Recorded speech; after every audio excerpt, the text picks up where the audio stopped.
and the development of the continent, and to enable the continent to play its role that it's designated to it. Thank you, Doctor, for this presentation.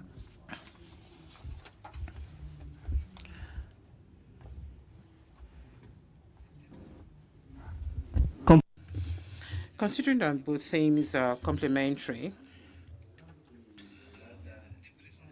and that in the presentation we have some common issues, we're going to call on Dr. Hajar to make their own presentation on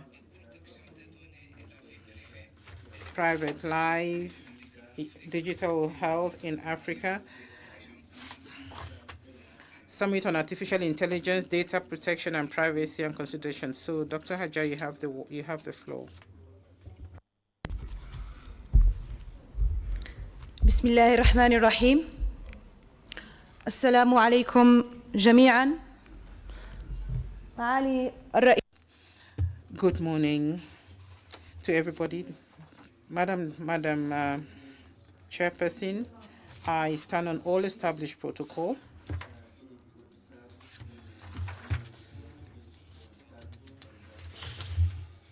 Honorable Beja Lamani, Chairperson and Committee of Transport, Industry and Communications, I would like to make a presentation on the Summit on Artificial Intelligence, which took place in Zambia.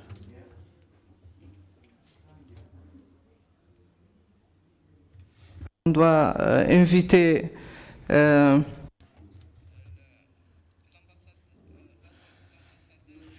I'd like to call on the ambassador of PAP, Mr. Gregory Esakono, to join us in the chamber, please.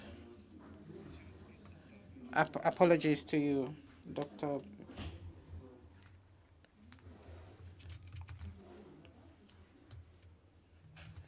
Bejalami. est-ce qu'ils sont là?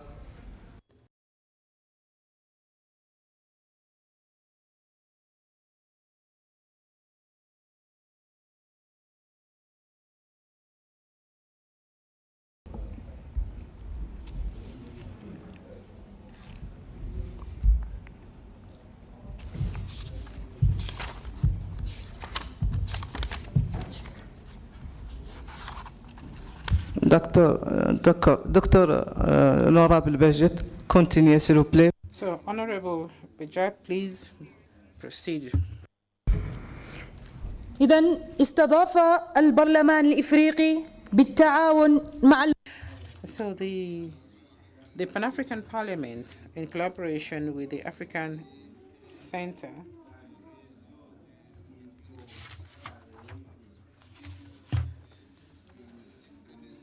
we had the first Parliamentary Digital Summit on Artificial Intelligence and Sovereignty. The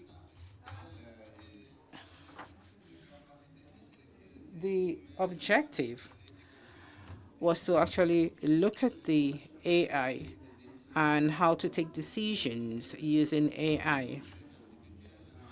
Artificial intelligence cuts across areas like higher education, tertiary education, and it is used in applications like starting with language, sovereignty. And so in the African Summit, discussions centered on health and artificial intelligence.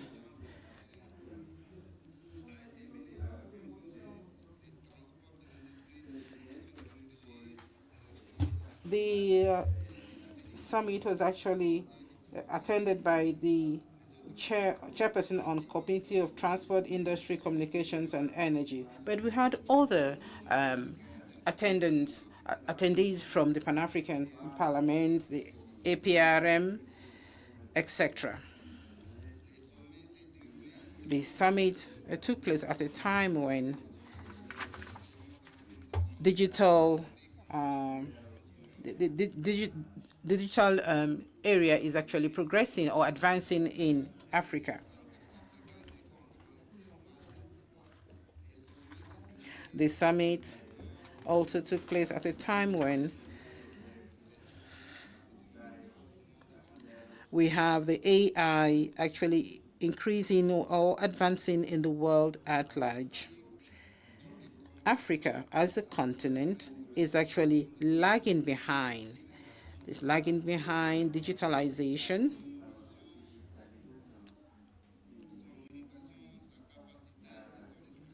innovation in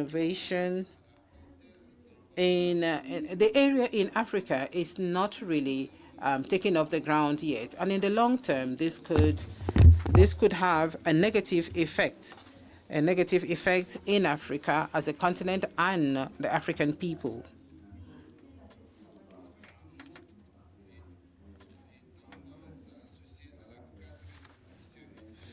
This is supposed to be the fourth industrial revolution, especially in terms of digital transformation, artificial intelligence, and data protection and private life.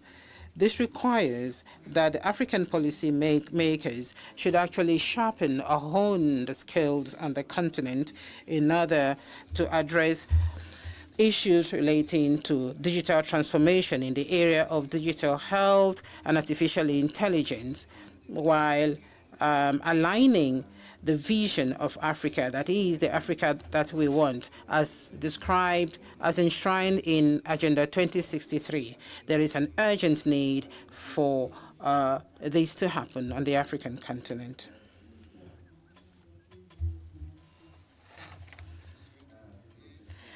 Data protection and sovereignty, and the way policymakers are informed.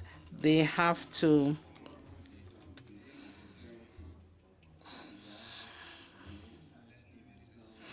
actually have to beef up the area of digital health. They have to strengthen digital health, industrialization, smart industrialization, with and put it in line with the Africa that we want in the long term, so that we can actually reach the objectives of the African Union, that is, the objectives enshrined in Agenda 2063, and also to meet the health needs globally.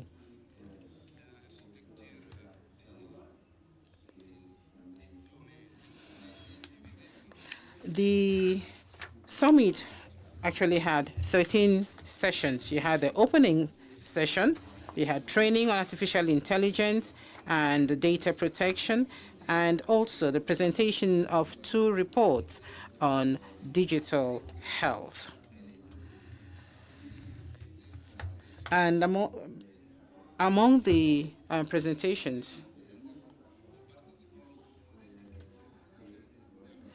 at the end of the presentations, there was a question and answer session. A report on health and research. A research on the development of artificial intelligence across the continent by human African research centers. We had a presentation on artificial intelligence, and then there was also a report on artificial intelligence in Africa, and then there was a report on industrialization in Africa. اعترافاً بالدور. So the role of parliamentarians in decision making and the policy that actually helps in developing the continent, and also on how to foster AI and how to strengthen the capacity of parliamentarians in the area of artificial intelligence, especially in the area of digital health, smart manufacturing, data protection. These are areas that we need in Africa to ensure continental collaboration in the area of development. Recommendations.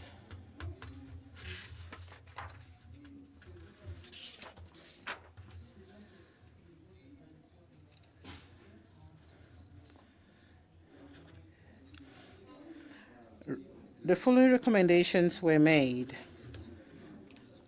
especially for our countries and also for the entire continent, to actually have a model law on artificial intelligence, ensure data protection and the protection of develop model laws and policy guidelines on artificial intelligence, data protection, and privacy with support from APRM, NEPA, GSMA, and APHRC aligned with AU Agenda 2063. Advocate for the ratification and domestication of the Malabo Convention, that is AU Convention on Cybersecurity and Personal Data Protection, to address emerging technologies, including AI, cross-border data flows, and evolving cyber threats. Support allocation of adequate funding for digital infrastructure, research, innovation, and development in AI. Support vocational and higher education in AI by increasing the budget of the relevant academic institutions.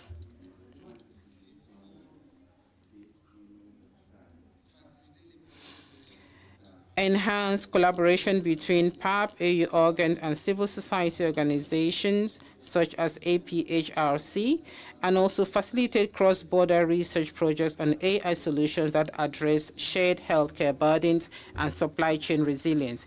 Institutionalize the convening of an annual African Digital Parliamentary Summit in collaboration with APRM, NEPAD, GSMA, APHRS, and as a formal multi-stakeholder platform to review progress on recommendations made and monitor policy harmonization. So, enhance collaboration between PAP, AU organs, and civil society organizations such as APHRC and GSMA to develop and implement an Africa-led governance framework on artificial intelligence, ensuring it benefits all Africans.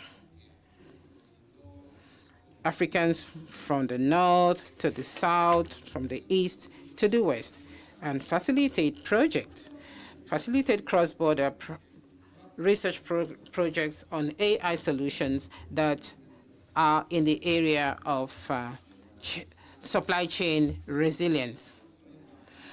So, organize annually Parliamentary Summit in collaboration with APRM, NEPAD, GSMA, as a formal multi-stakeholder platform to review progress on recommendations made and monitor policy harmonization. Support members of parliament and parliamentary technical personnel with continuous technical training, up-to-date research, and knowledge exchange on AI ethics.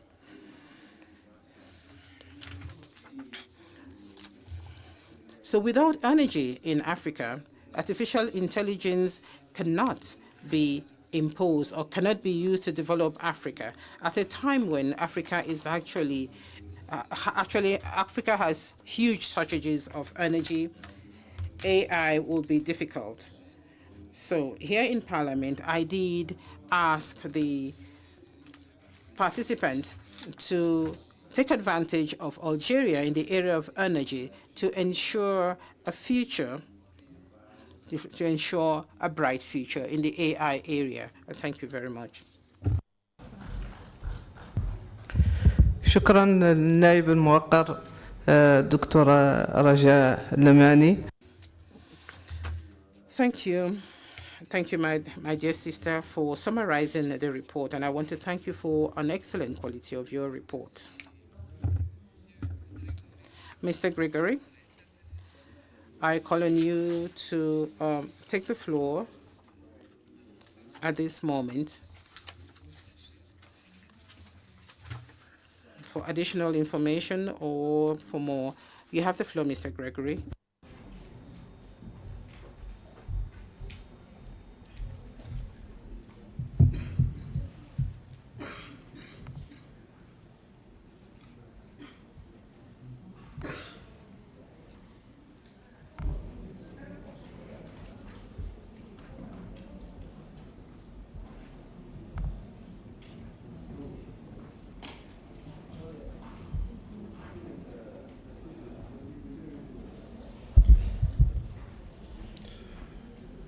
Madam President, honourable members, distinguished guests, thank you very much for this opportunity to present this presentation today. My name is Gregory Isaacson. I work with the Ambassador of the Pan-African Parliament of Food Security, and we have been working on a farm in Pretoria and developing various technologies to assist with the growing of the plants. Some of these technologies are fertilizers, some of them are AR and machine learning.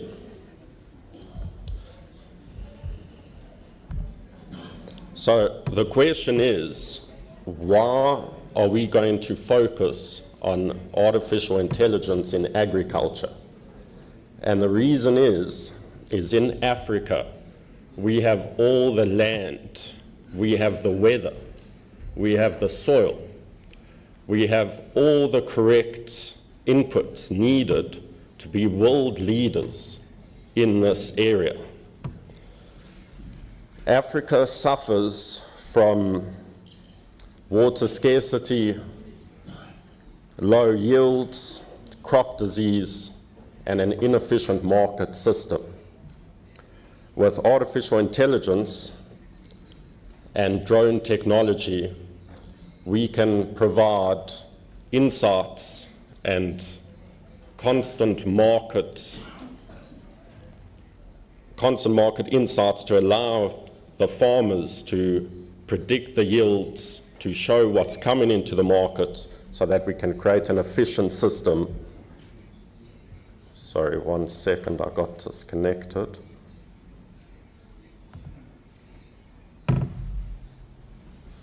My presentation, is it showing?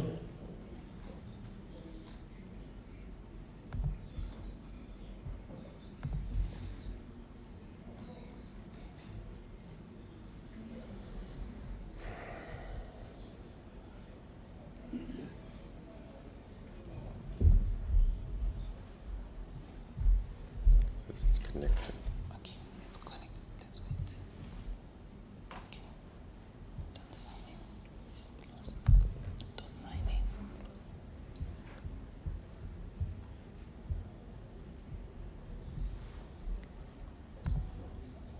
Where's your link? Am I back on? Yeah, let's go back. Go back. Escape. Escape. Yeah. Let's go back to Zoom.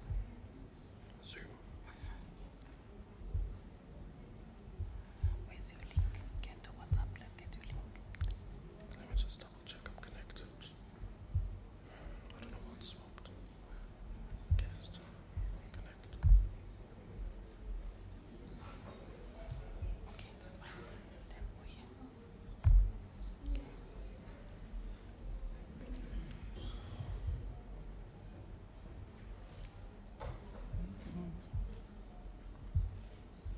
Connecting.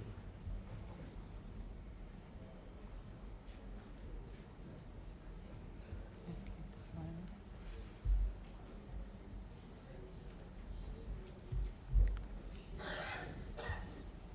No internet.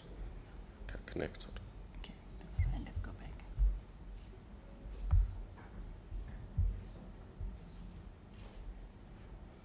Still trying to, okay.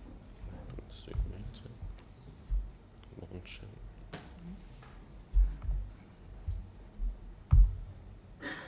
Let's get away. Let's leave it.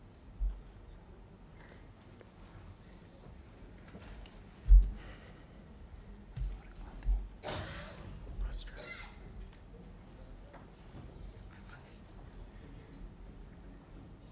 Okay, wait, tell us something. Just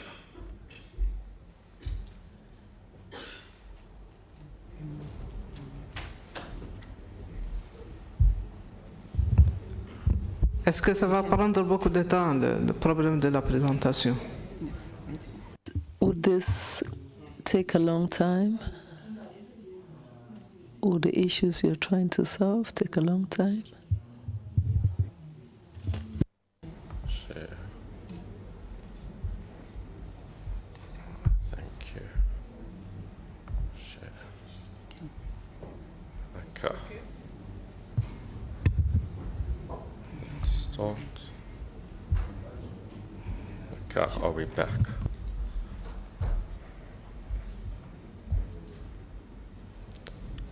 Okay, sorry about that. So, as I was saying, as a youth in South Africa, I'm very excited to see the AR launch in, because this is going to completely change Africa. We're going to be able to be on the map. We'll be able to be the market leaders in artificial intelligence, especially with agriculture, due to the fact that Africa has all the natural resources to be a leader in this world. We've got the best weather, we've got the best soil, we've got lots of labor. There's nothing we can't do to be the market leaders when it comes to agriculture. And with the assistance of the AR and drone technology, we'll have all the tools needed to allow us to be the leaders. So what we've been working on, and this would be a pilot project, is essentially we have, for example, a maize farm. We would partner up with Parliament, Ministry of Agriculture, as well as local farmers. The idea would be simple. We take a computer. The computer is what runs these large language models. These large language models, I'm sure you've seen it. It's called ChatGPT, Google Gemini, Cloud, Anthropic, Mistral. There are quite a few. And these large language models, there's also open source ones, we can set up on a farm and get the farm being fully automated with artificial intelligence. And this is how we can do it. So I just want to stress that AI is no longer a theory. AI is in full deployment in the world today. You have Amazon, they have automated their warehouse with robotics. You have Tesla, I'm sure you know their self-driving cars, they can drive around no problem. You have John Deere, dairy, they have fully autonomous tractors, they have invested heavily into artificial intelligence, as well as Caterpillar. They also are in the mining industry and construction fields. And the point is this is not theory. We need to actually accept that artificial intelligence has arrived. The world is going to change massively.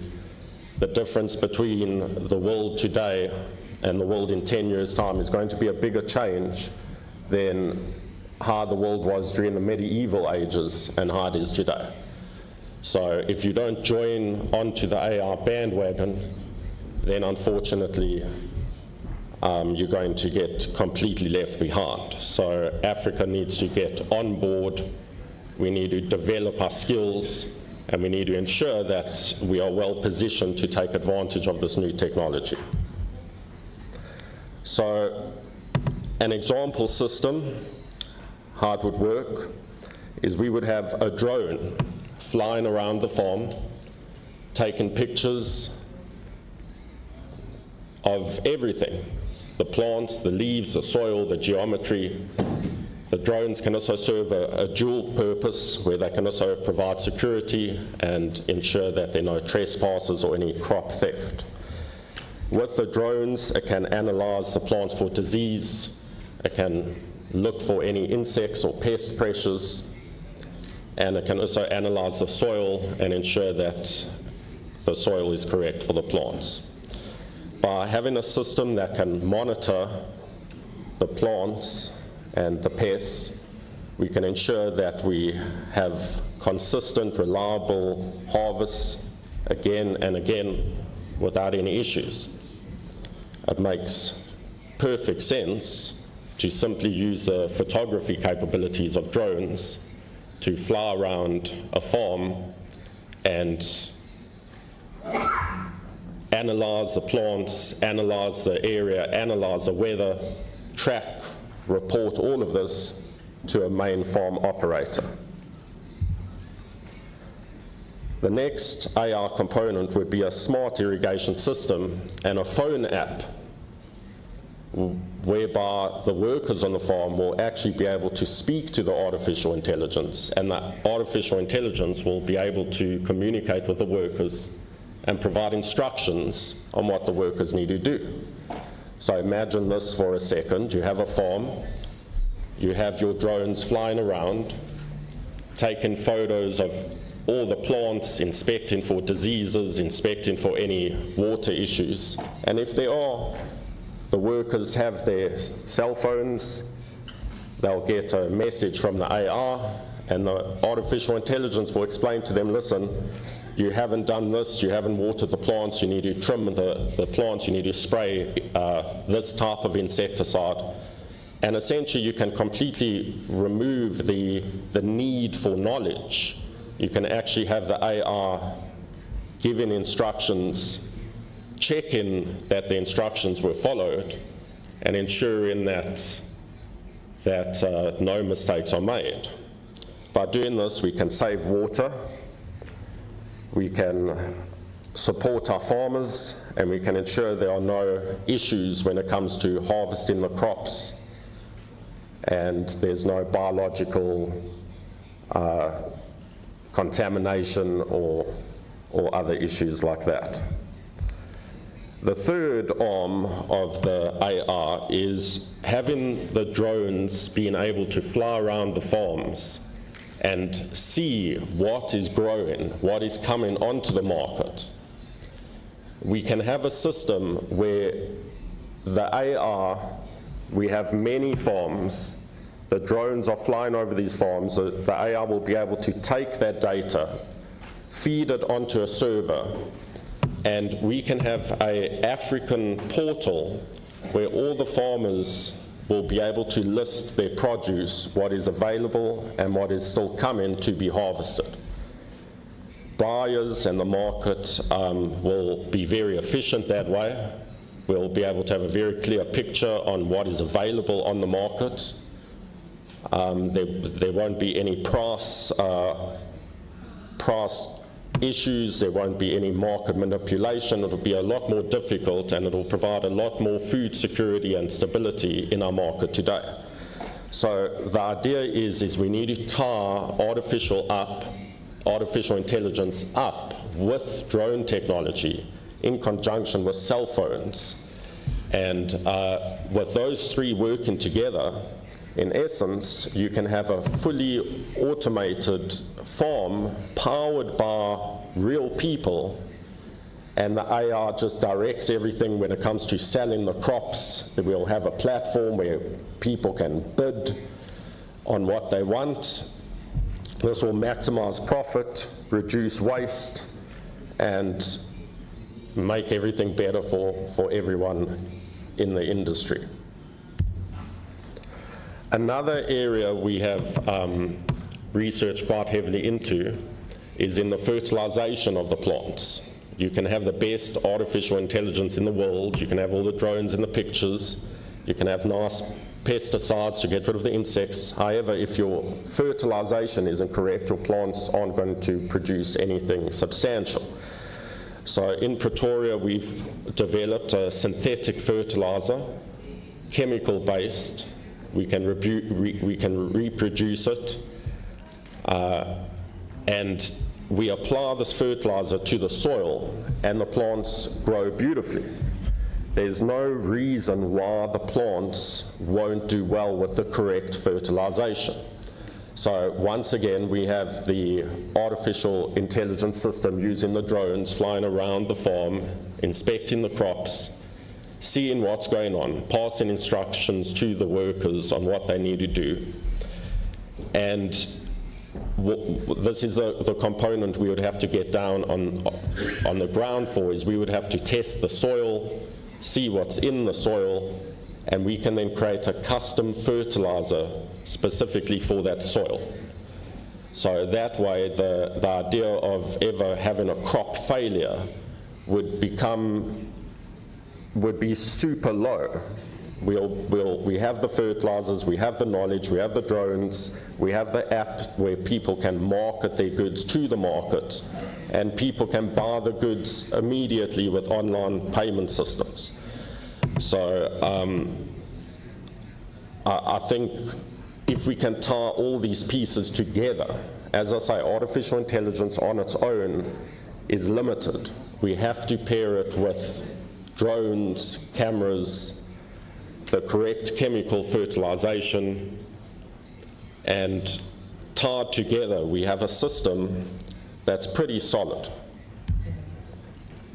Now, the previous speakers mentioned about data and AI sovereignty, and that's a big issue because currently with ChatGPT, Google Gemini, Cloud, Anthropic, all of those are international companies, and all our data, whenever you speak to the chatbots, they are harvesting that data, they're using it, and especially when it comes to sensitive topics like data privacy, unfortunately you can't trust the international companies to keep your data secure. They publicly state that they use it for their own research. They go over the conversations. That's no secret. So just be aware that using the AI, or to be honest, using anything on the internet, everything you do, everything you say is being saved, harvested, and the big tech is using that against you. So what we propose is we have our own computer system on the farm powered by solar power. This computer system will not be connected to the internet. It will be a self-sustained local system that can communicate with the drones. This will be the system that will send the instructions to the workers' phones. And this is essentially the brains of the whole farming AI system. So you can basically take this computer, you put it in the field, it's powered by solar, it wouldn't need any maintenance for probably a decade until the batteries degrade. We would have drones that could clean the solar panels as well. So at the end of the day, you have your drones that are landing and charging by themselves. You have your workstation computer in a very well-sealed box, powered by solar. You can deploy it on a farm, and all the software is set up, and your drone is flying around, analyzing what's going on, giving instructions to the workers. The drone will communicate with the web app to see what's available on the market. It can guide the workers on what crops to grow. So we can develop an incredibly efficient system here with this technology, as long as we tie all these parts together. And as I said earlier, when it comes to agriculture, Africa has the natural resources to take advantage of farming. So if you're up against Canada or another international country, even with all their technology and all their money, they can never compete with Africa in terms of producing plants. We have the sunlight, we have the warm weather. In Europe, when it gets cold, we all freeze. They freeze to death, all the plants die. If you look outside, it's summer right now, and our plants are thriving. So if there's an area that we need to focus on, it's without a question, it's in the agricultural field. Let Europe do finance, and let the Americans do their rockets and their spaceships. Africa, when it comes to food, that is our strong point, and that is where we need to pivot onto and make sure we are world leaders in agricultural artificial intelligence. So an idea on how we could set up the farm in terms of a time frame: we deploy the drones, the computer, the application. That can be done in 1 week. It wouldn't be very difficult. Once that's deployed, our drones can fly around, collect the information, gather all the data needed, communicate with the workers, and it'll be a two-way communication. The workers will be able to speak back to the AR in natural language. They can speak just like I'm speaking now, like a human being. So this will be a great system to help the workers and the farmers so that they don't make any errors. After 5 or 8 weeks, we would go back to the actual computer, the physical computer on the farm, and we can now collect the data, see exactly what's been uploaded to the machine, and we can now further fine-tune our large language models that run inside the computers and get a perfect system going. After 9 to 12 weeks, we'll probably have all the data required, and then our system would have been able to harvest quite a bit of data, and with the data we'll be able to further improve our large language models. And this would be a case of continuously developing our models as our data gets larger and larger. Through time, our drones will be able to collect more and more data. We'll always test the plants, we'll test the soils, and over time we'll be able to, with our fertilizers, get such a solid system that, as I said earlier, you can't fail. We've got all the technology, we cannot fail. As I said earlier, digital sovereignty. The data will stay in Africa. The data it gathers will go to the computer on the farm. It won't go to the internet, because as soon as you put it through the internet it exposes all types of privacy issues. We'll also be able to create jobs. You know, when cars replaced horses, the guys who were looking after the horses felt like they were losing their jobs and it was the end of the world. But the truth is what came out of that was now you have mechanics and you have the car industry. And that's actually now the biggest industry in the world. And it just made things better. So the future of AI is going to be drone operators. It's going to be people building the computer servers to run the AI. And it's going to make things better. Please don't be afraid of the AI replacing humans. We're going to work with the AI, and we're going to do so much better. So what we're looking for is pilot project locations that we can set up the systems, gather the data, and test the system and make sure it's solid. Obviously, at first, we'll have a few teething problems, but within 6 months to a year, we'll have a very solid system that we'll be able to deploy at a farm, and there you go. We would want to partner with the Ministry of Agriculture and governments. I don't want to limit this just to plant farming. In time, we can extend that to cattle farming, to fish farming, to any other type of farming. Instead of drones, we can have submarines and other type of vehicles. And if that's successful, we will seek public-private funding. Thank you all for your time today. If you have any questions, I would love to hear them. Thank you. Thank you. Merci, Monsieur Gregory. Mr. Gregory. Dear colleagues, honorable members of Parliament, the floor is open. I think that we're going to have an enriching discussion considering the diverse presentations and the information which we have just received from these papers.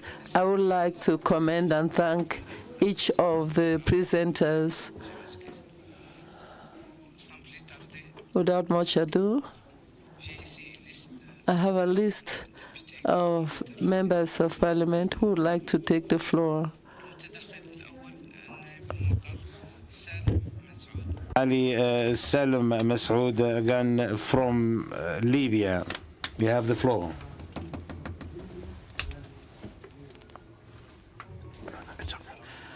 In the name of Allah, the Merciful, prayers be upon His Prophet Mohammed. Honorable Chair and the honorable members, good morning. Thank you, Honorable Chair, for giving me the floor. And great salute to all the colleagues here present, and thanks to all the presenters. In fact, the importance of the AI and the digital industry is very important for the world and for Africa specifically. Everything what was said by the presenters is something that we need in Africa, and we do encourage Africa to go and follow the steps of those industrialized countries. I'm not pessimistic, but however, we in Africa, we are still are able to work and consume, but we don't have that degree of innovation to be independent. We all rely on what's being made in the West. Therefore, they are the ones who control everything.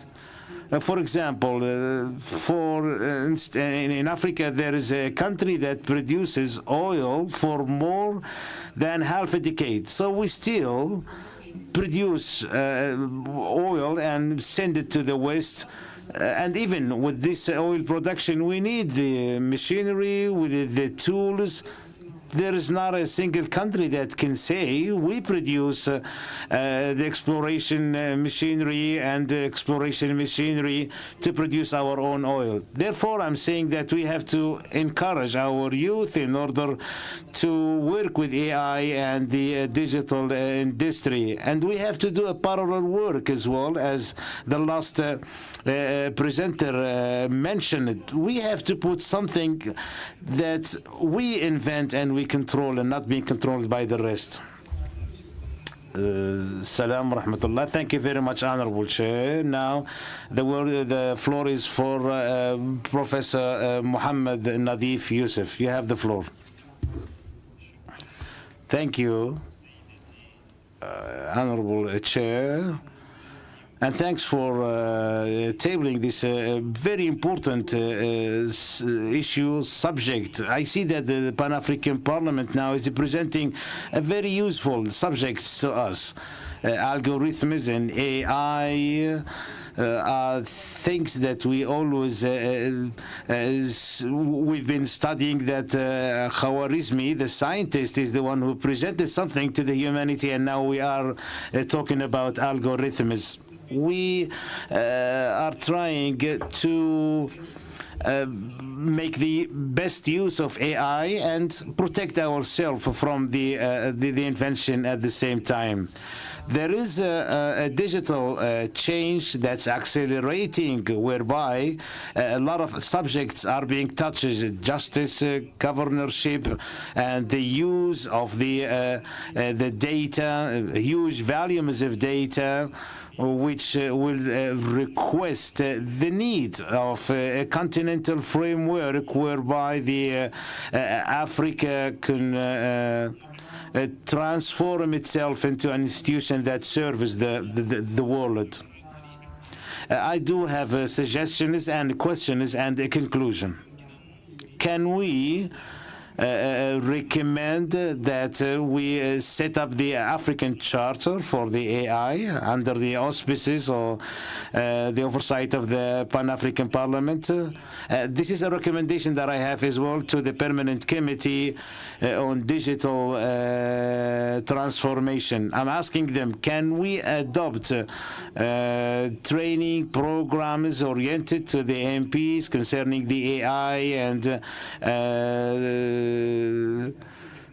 another question is, can we include the youth in the debates inside the committees on this subject and the Pan-African Parliament? Can we have meetings for the participation of women into this industry? There is a question to my honorable sister who presented did the presentation. Can we put laws in order to control the use of the AI, or should we just limit ourselves to advise and raising awareness? Another question is, will the AI replace the employment of humans in big and huge factories? Can we, in another sense, reduce the use of humans in factories and the rest? There's another question which is I would like to ask: can we know what are the direct and indirect risks of the use of the AI in the governmental work? I would conclude by saying, if we don't plan for our digital future with our own means, then we have to use the means of the rest, and with that comes their conditions.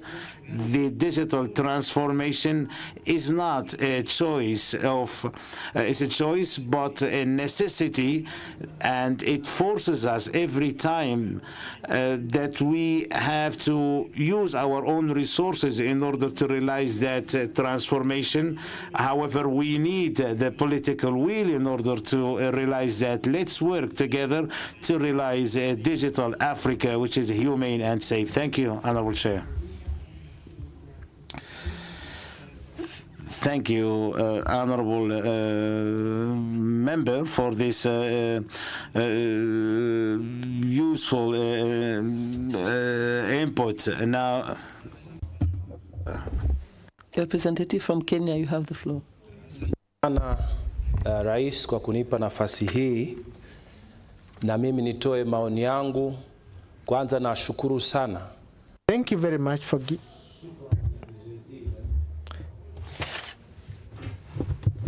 Thank you very much. I can hear you. Can you get us now? Can you get us now? We are live. Swahili interpreters, we are interpreting. Can you get us? Please confirm.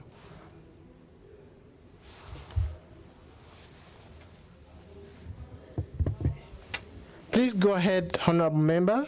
We can hear you. I want to thank you because the issue that we are discussing today is very important for all of us. I wanted to say that if Kenya is affected by issues to do with internet, the neighboring countries, Kenya, Uganda, Tanzania, how will they help us? If our government is attacked, if Morocco is attacked from the north, for example, if South Africa is attacked, how will Africa contribute to help nations that are being attacked online? And that is why I'm saying that if it is possible, as the Pan-African Parliament, we should ask people who are involved in Africa so that we can create good protection, online protection for our countries.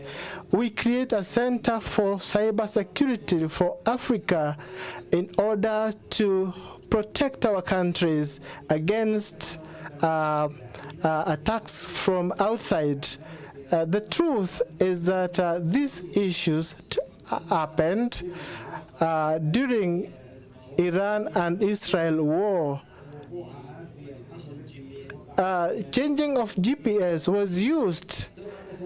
Online attacks were so many, and therefore what I'm asking is that we have a plan so that in Africa we have a center where we can organize our issues to do with cyber security. Those who wanted to bring Africa together, our former presidents, they had a dream of making Africa a united continent. And we have not been able to have a common military, but we can have a military or a force to protect Africa, against external attacks. This is a very important issue because many people do not wish us good. As we talk here today, honorable members, you know today, South Africa, there is move to move a very, very bad law against South Africa in America.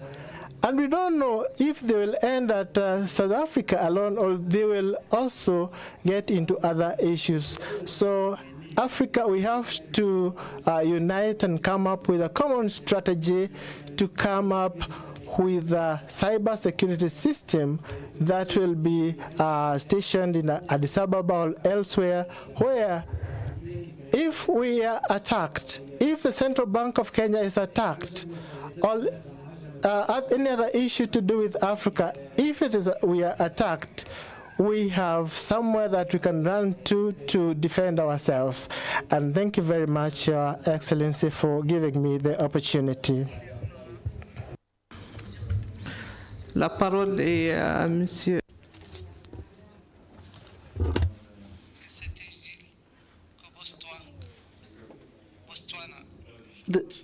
The MP from Botswana, please, you have the floor.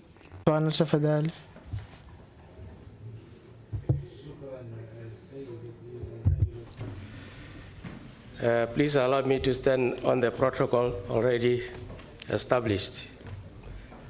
And thank you very much for giving me the opportunity to respond to this informative presentation on building a continental framework for AI, data sovereignty, and responsible digital innovation. Madam Vice President, AI is transforming the concept of sovereignty as we know it. The physical boundaries are necessary, but not sufficient to protect our sovereignty in the AI era. In my view, technological innovation compels us to think differently about national security. Fresh reports, very fresh reports, indicate that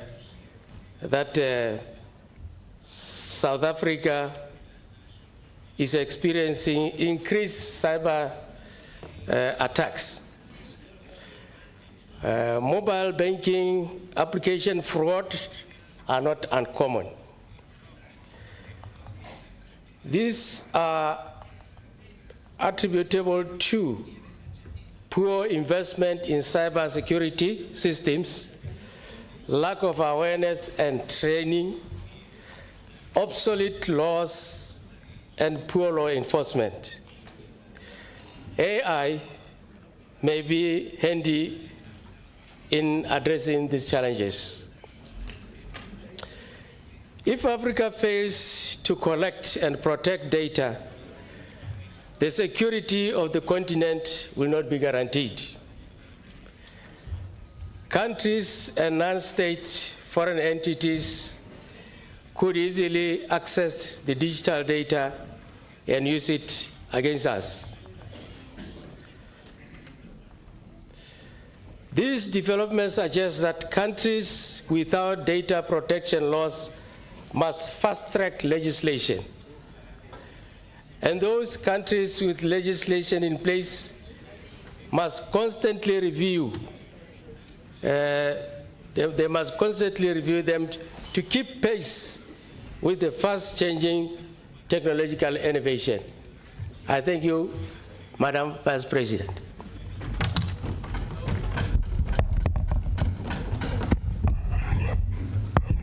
Thank you very much, and I say good morning.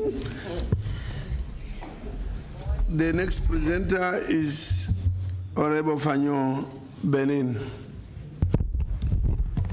Merci beaucoup. Bonjour, Monsieur le Thank you very much. Good morning, Chair. Good morning, fellow Bureau members, dear colleagues.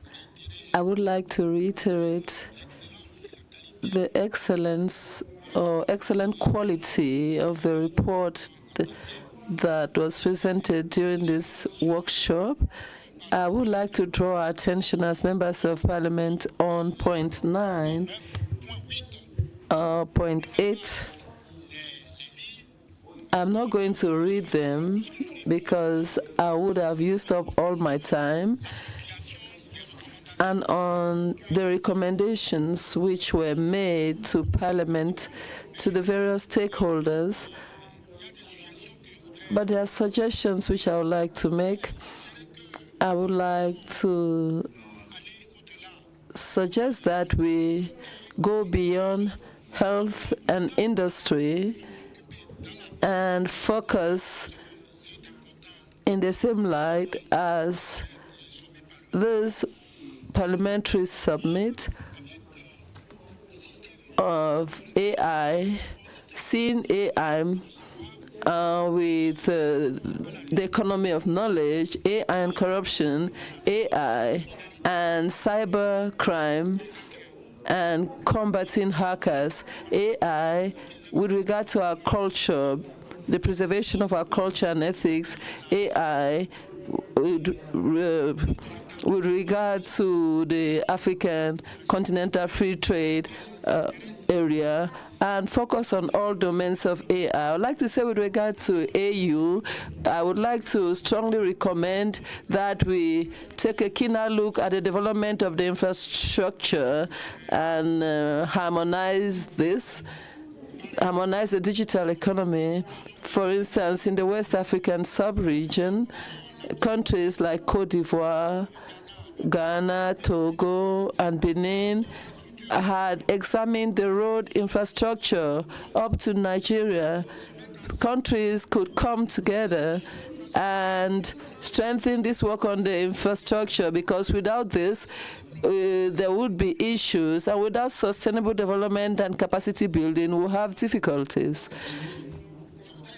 So I would really like to commend this initiative and renew my thanks and state that as Pan-African parliamentarians, we have taken ownership of all the recommendations made in our agenda, and we will develop our strategies as the days go by. Thank you very much.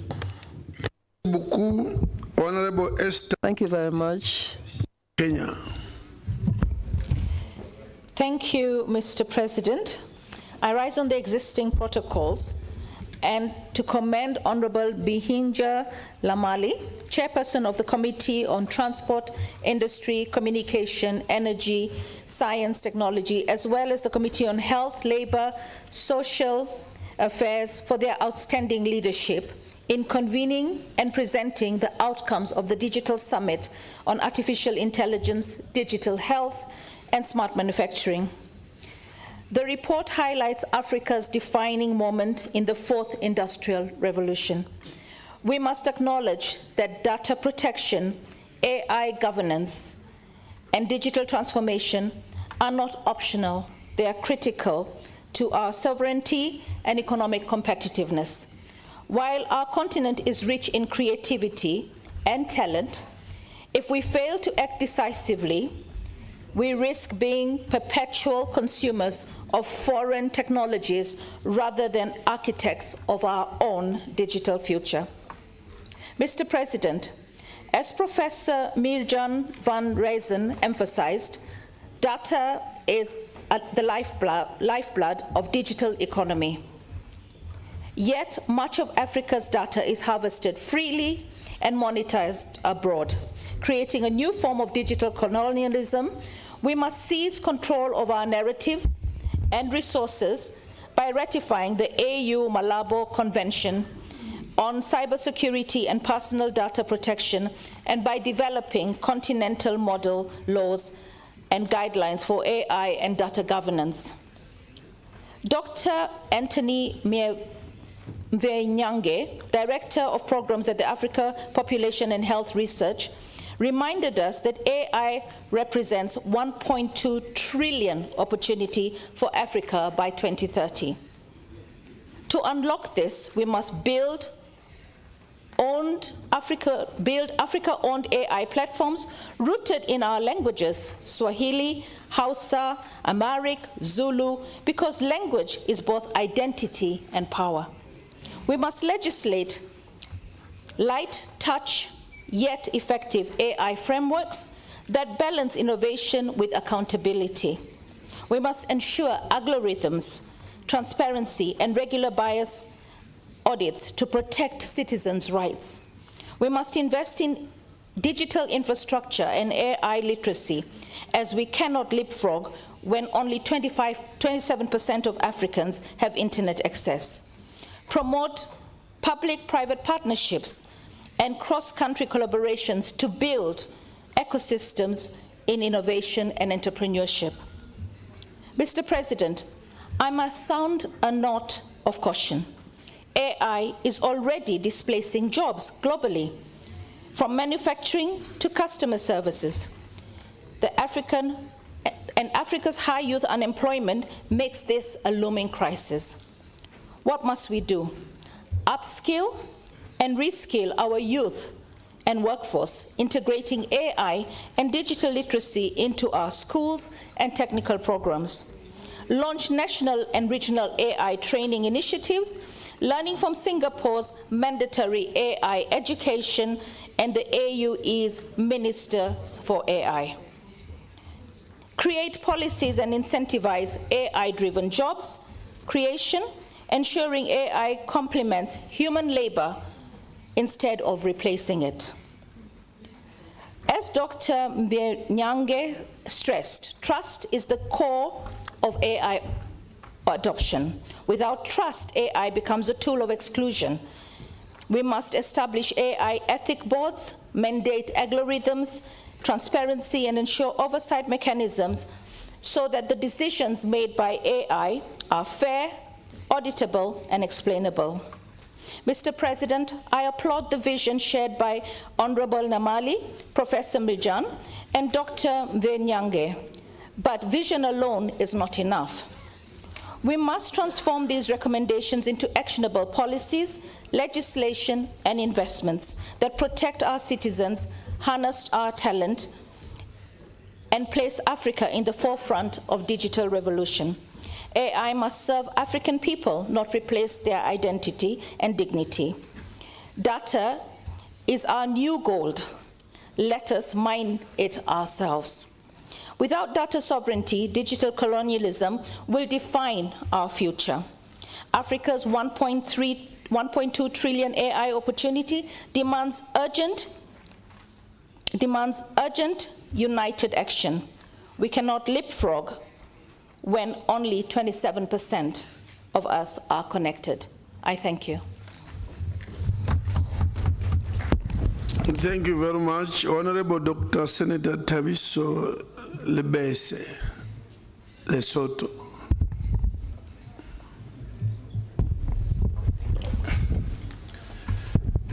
Thank you, Mr. President, for giving me the platform. And let me first start by appreciating the presentations that we have this morning, enlightening as they were. But let me make some pointers for today's presentations on AI and its significance, by first appreciating the immense activity that we are seeing by African states that have enrolled the programs of AI.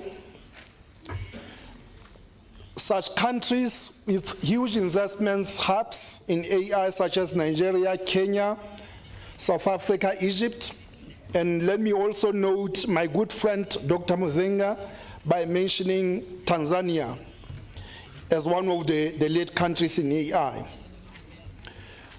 Mr. President, whilst AI offers significant potential for various sectors, such as those of healthcare, agriculture, finance, There are also challenges that we also highlight to the digital infrastructure, skill development, and the need for context-sensitive AI that reflects African values and knowledge systems. Even though there are notable startup growth in AI, especially in healthcare and infrastructure, and we also had the significant moves that have been made in terms of agricultural innovation. It is notable that few countries are enrolling in this because of some challenges such as in funding, ethical considerations, policies or lack of policies, regulations, and infrastructural gaps that do exist. Many of our African member states do not have legal framework that promote AI use, nor policy guidelines as well as strategies. And it is important to mention that there are hindrances in terms of predictive AI, generative AI, as well as decision artificial intelligence. Honorable President, Africa is suffering from a lot of contagious diseases, to mention a few: TB, HIV, and many other diseases, and lack of proper AI investment will hinder or will retrace the significant gains in the treatment and of some of these diseases that we have achieved in a very long time. As I conclude, Mr. President, African states are lagging behind in terms of attaining sustainable development goals, in particular those of SDG 3, health and well-being, as well as infrastructure and innovation. And at this pace that we are going, Mr. President, the goals of 2063 and their milestones will only be a dream far-fetched. Unless member states really take a big stride in terms of investing on health, as well, or investing heavily on STEM subjects, and the use of AI in Africa will only remain a dream. I thank you.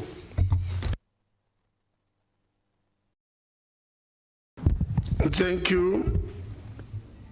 Honorable Hamdan Bakar, Comoros.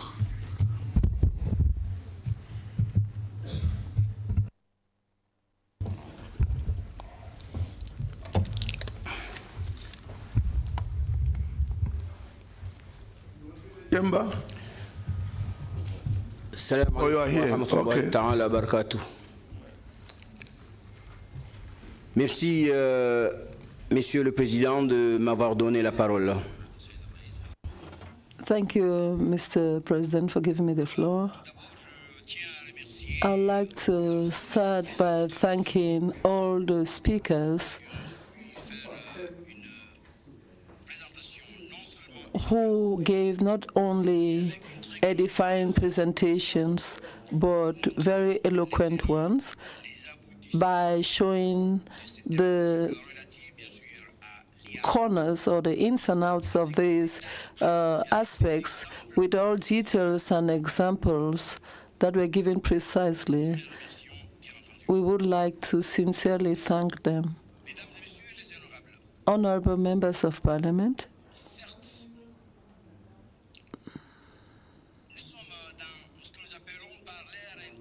we are in the internet era. As Africans,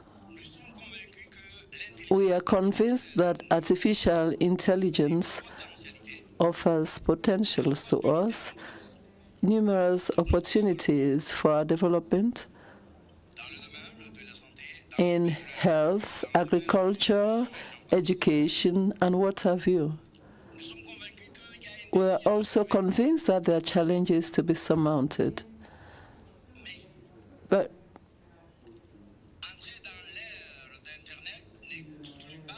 being in the internet era, we still have to ask ourselves a number of questions. And we need to be able to identify the risks and dangers of artificial intelligence. So I am taking the floor to be able to talk about the various challenges or risks for the African continent while proposing a number of aspects. Ladies and gentlemen, we are in a continent where most of our people don't have access to the internet. That implies that we have a digital divide. Whereas being connected to the internet is a vector, or is a way to the artificial intelligence route, I would like to recommend our leaders to all ensure that there be a reduction of this digital divide so that all African children would have access to artificial intelligence. The next point is that when we take a keener look, we would see that there is also a mismatch between the urban and the rural worlds with regard to connection or connectivity. Would artificial intelligence not favor the urban areas more than the rural areas?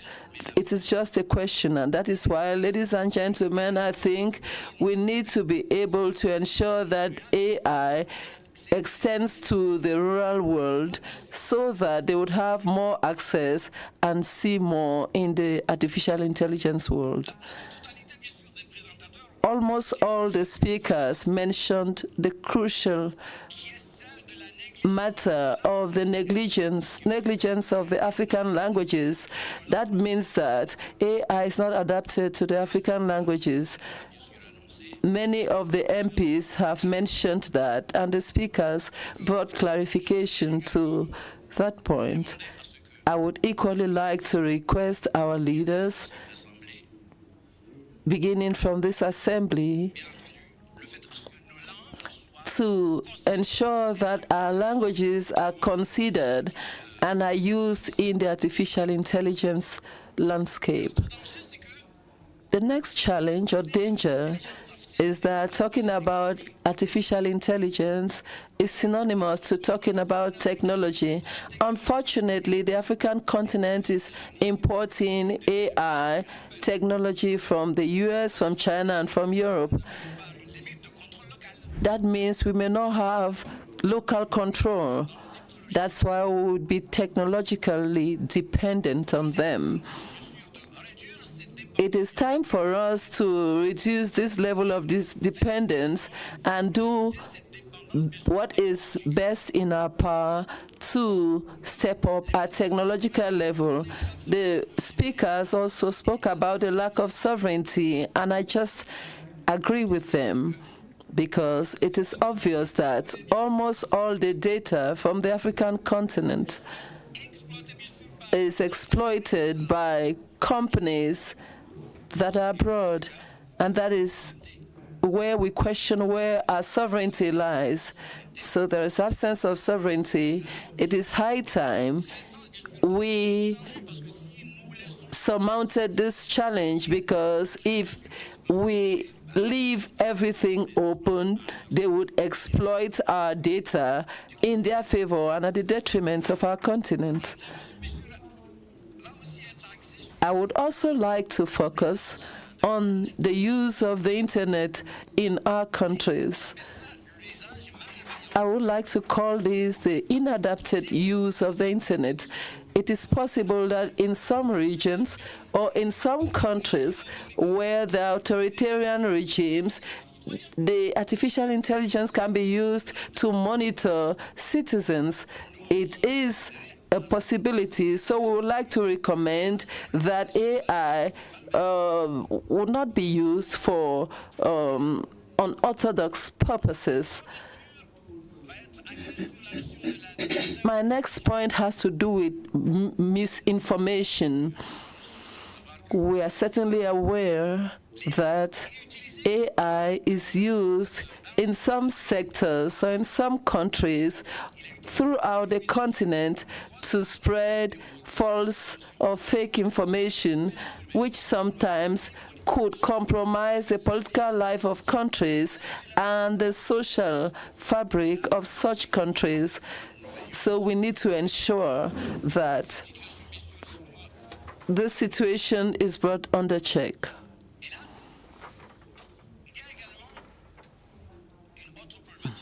There is another issue which I would like to underscore.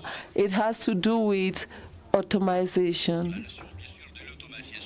We are talking here about AI being a risk in that we could lose many jobs which would be AI automated now.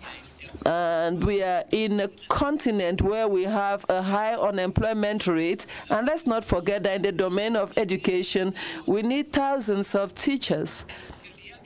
So will AI not come to contribute in reducing our teaching staff and compromising our education? It is a question I am asking. Similarly, there is the observation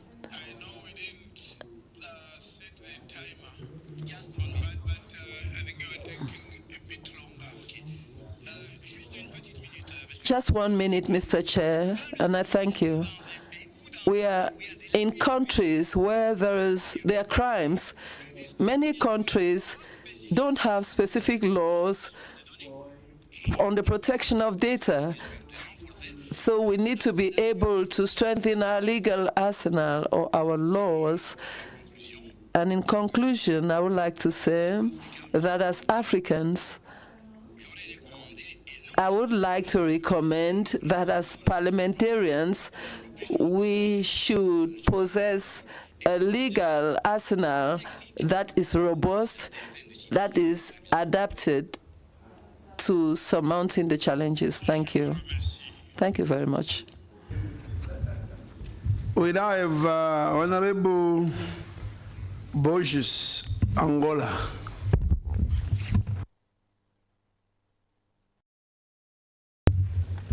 Muito obrigada. Thank you very much, Mr. President. First of all, I would like to commend the panelists and presenters for the summaries that we had. Those were very coherent informations. They open our minds to artificial intelligence. They also, the panelists mentioned that Africa is far behind in the use of artificial intelligence when compared to other countries. Yes, Excellency, English is on. Portuguese into English is on and available on Channel 1.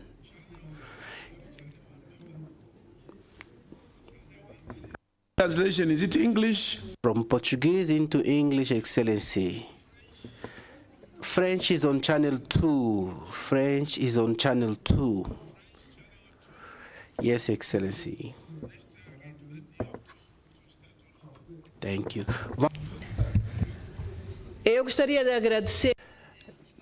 Yes, Mr. President. First of all, I would like to thank the panelists for the presentations that open our minds to artificial intelligence.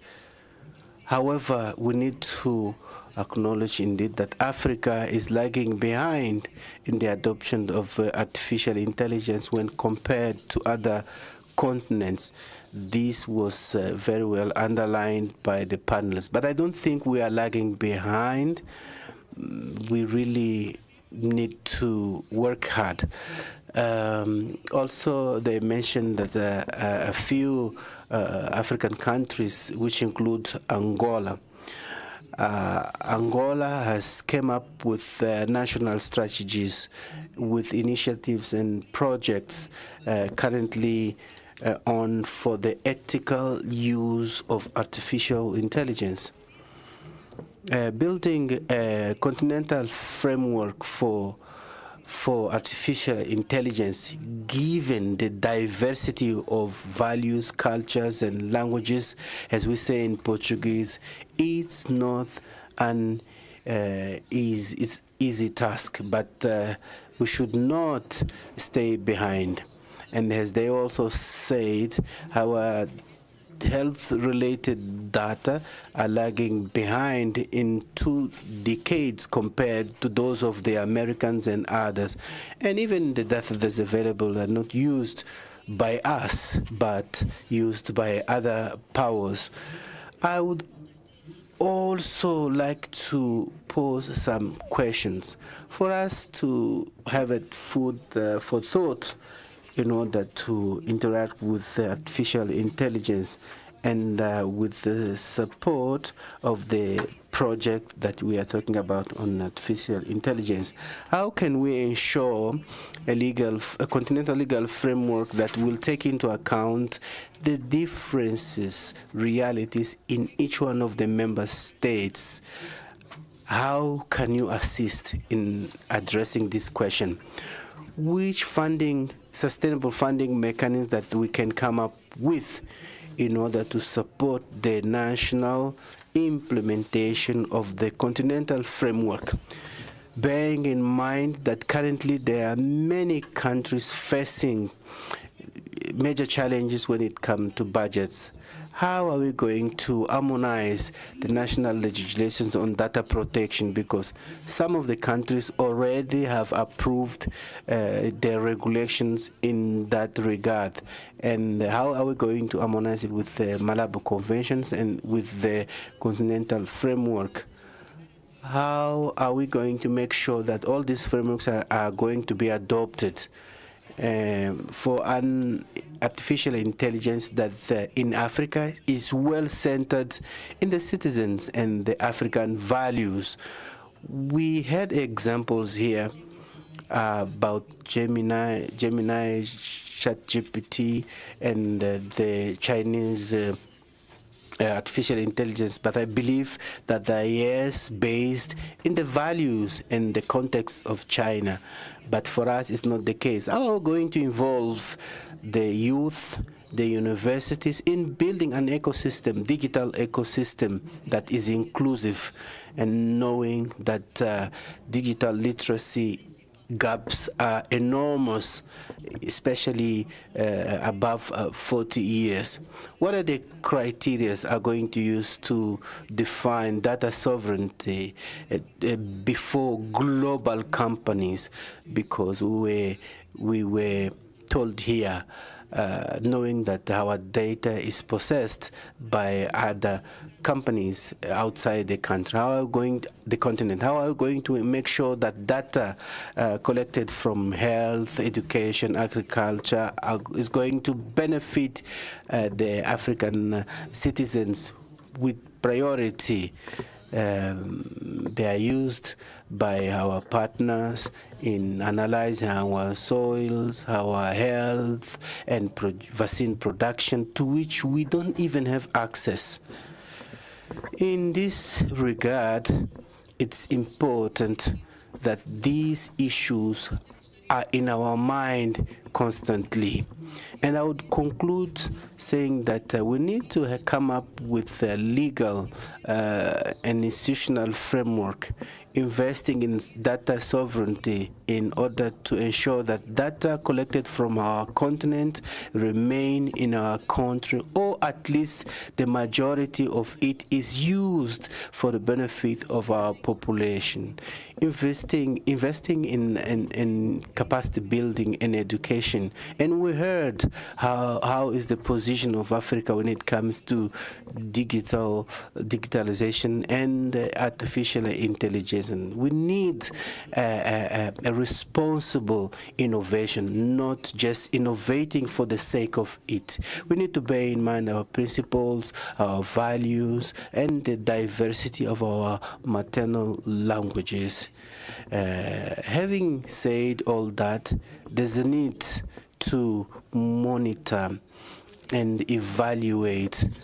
We need to think about a continental observatory on artificial intelligence. These, dear members, are the questions I think we need to reflect on when we move on adopting artificial intelligence. Thank you. Thank you, Muito. Obrigado. Honorable Tafanana Joe, Zimbabwe.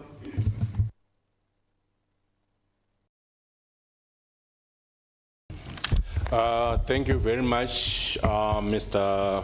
President, for according me an opportunity to air out my view on the presented motion.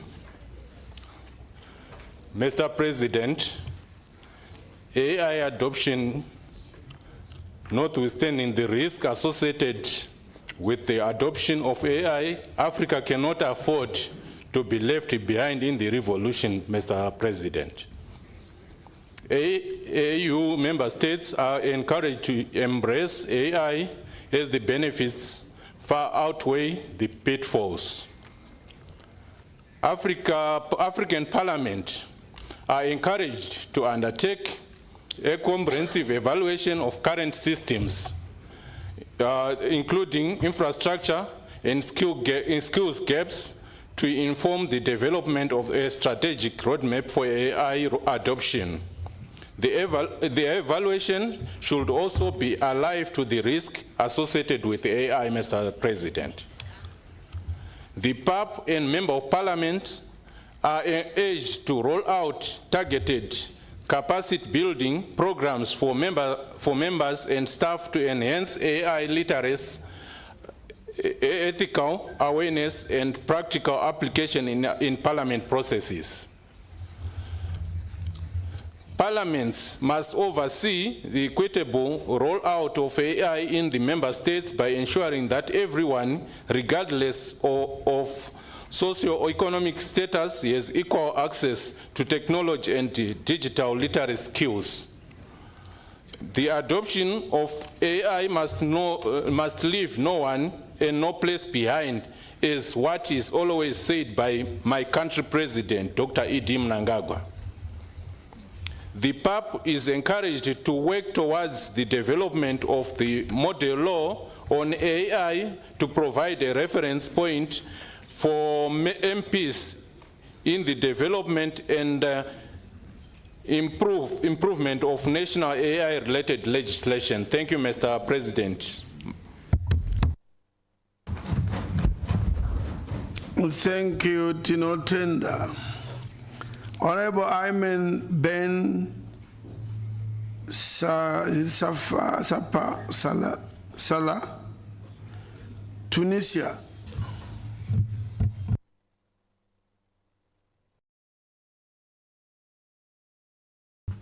شكرا سيد الرئيس.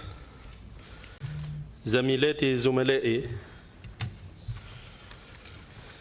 في مثل هذا اليوم من سنة 1957 أعلن المجلس القومي التأسيسي في تونس عن إلغاء النظام الملكي وتأسيس أول جمهورية في تاريخ تونس، واليوم نحتفل بالذكرى 68 لإعلان الجمهورية التونسية. فاسمحوا لي زميلاتي وزملائي أن أهنئ. I would like to. Is it audible now? Is it audible now? Yes. Is it audible now? Am I audible? Channel 1, please. Channel 1. Channel 1. You can hear. Channel 1. Hello. Okay. Thank you, sir. Shukran jazilan. Thank you very much. In this day, in 1957, the National Constitution or Constitutional Council announced the dissolution of the royal system and the establishment of the First Republic in Tunisia. And today we celebrate the 61st anniversary of the establishment of the Tunisian Republic. Allow me, my colleagues, to congratulate you through PAB, all the Tunisian people who are celebrating this anniversary.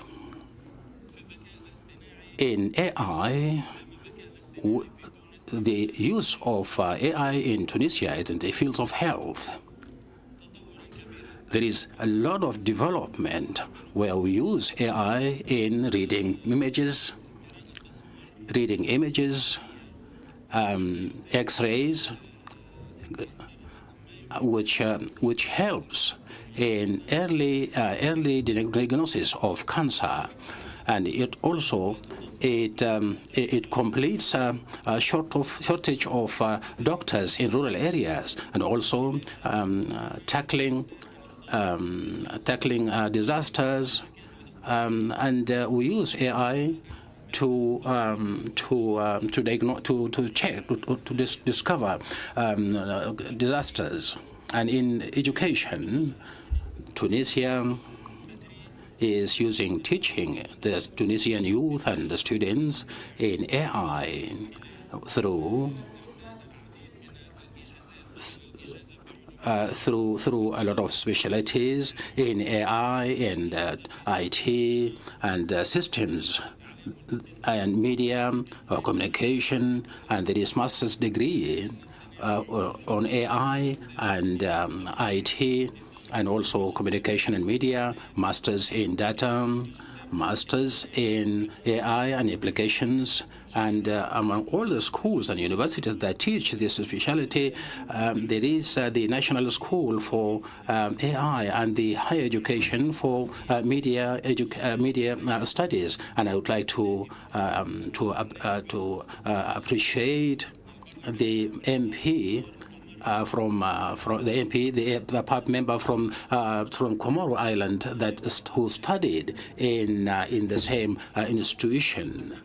So meaning that even institutions in private sector are specialized in this. So they produce in every year 8,500 engineers who are graduated every year, and this is an honor for Tunisia. However, this honor is faced with effort to overcome challenges, even at level of Africa. Today, Mr. Chair, to use AI, we have to have data. And this data is missing. Unfortunately, our data, we don't have exactly the exact number of population. We don't have the identities of population, and this is what I have heard from the proceedings. The civil service. Every newborn must be known by all Africans. This newborn who is added to the population in Tunisia or Niger or Zimbabwe in South Africa, these must be known in a database, a comprehensive database which concludes all this. And as we talk about EU, this is what the EU has. Can we have this something similar of this data? Can we use the potential that we have, so that you can be able to avail these things to our generations? Many of the African youths don't have access to the internet, no electricity, let alone talking about the youth who cannot go to school, given the crisis, the conflicts that are going on. So all this, among others, is funding. The rising institutions are lacking funding. So this is what pushed our youth to migration out of the continent. Instead of our youth benefiting our continent, they benefit other continents like Europe and America, and they are leaders in international institutions. So, despite the lack of funding, we find that the African youth are leaders in other institutions out of the continent. The infrastructure, the AI infrastructure, is what the youth are looking for. So we, as legislators, have to found the legal framework that is appropriate, because use of data, there is a moral aspect into it. We publish everything that we find in social media, and we publish where we are every day, and this data can be used by AI. I would like to draw your attention, my colleagues, that we have to interact seriously with this matter, because this is what leads us in development in our beloved continent, Africa. Thank you. I give the floor to Honorable Awatef Sheniti, Tunisia.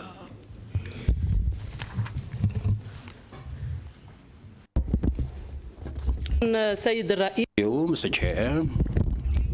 Today, and on the anniversary of the Tunisian Republic, I would like to remind my colleagues that on this day, Tunisia announced the Republic in culmination of a long journey. And I would like to remind you that the Tunisian people, from since 68 country, are moving on to meet the aspirations, to fulfill the aspirations and expectations of the people of Tunisia for freedom, justice, and equality. And also, we are aspiring to achieve development and move on to more development and maintaining the unity of the state, sovereignty, and so viva Tunisia as an independent country, viva the struggle of the Tunisia, and I wish Tunisia all the best every year. Thank you. Now, I would like to thank all the panelists in this morning. I would like to mention Mr. Bahjat Al-Amari for the excellent presentation, and all the talk about AI in Africa. This development touches on various sectors, and I would like to say that we in Tunisia are paying a special attention to this sector, and we are conducting a lot of operations remotely. And I would like to also mention that we have new legislation concerning AI, and I would like to mention that to my colleagues and Mr. Chair, that we are conducting AI training courses so that you can be able to enhance this positive progress. Thank you very much. To make one of our former vice president at PAP has arrived and is just behind in the chamber. In terms of protocol, a former vice president remains a honorary vice president in terms of the current law. So I have to invite him to come into the chamber and sit on the VIP chairs. As he walks in, Honorable Mustafa El Gandhi, as he walks in, I'll be sharing who he is. Can you please walk in? He's from Egypt, former vice president at the Pan-African Parliament.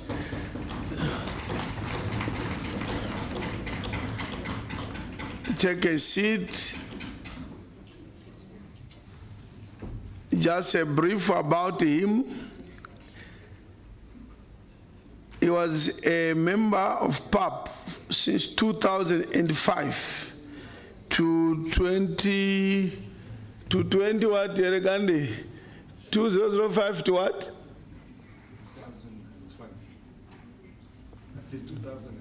2012, 2005 to 25, ex-president, ex-vice president, and ex-president of the Northern Caucasus. Those who know him, he's a real Pan-African, a man who believes in Africa and its children, a man of principle and ethics that never change, a brother who stood firmly with the rotation principle. He fought for rotation in this parliament, and until we achieved it. And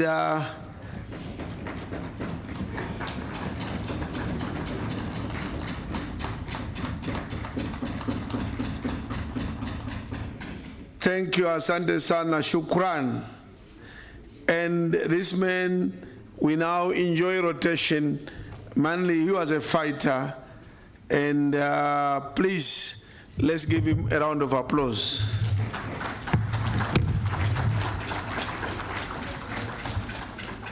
Thank you. I now call upon Honorable Yoba Baude of Senegal.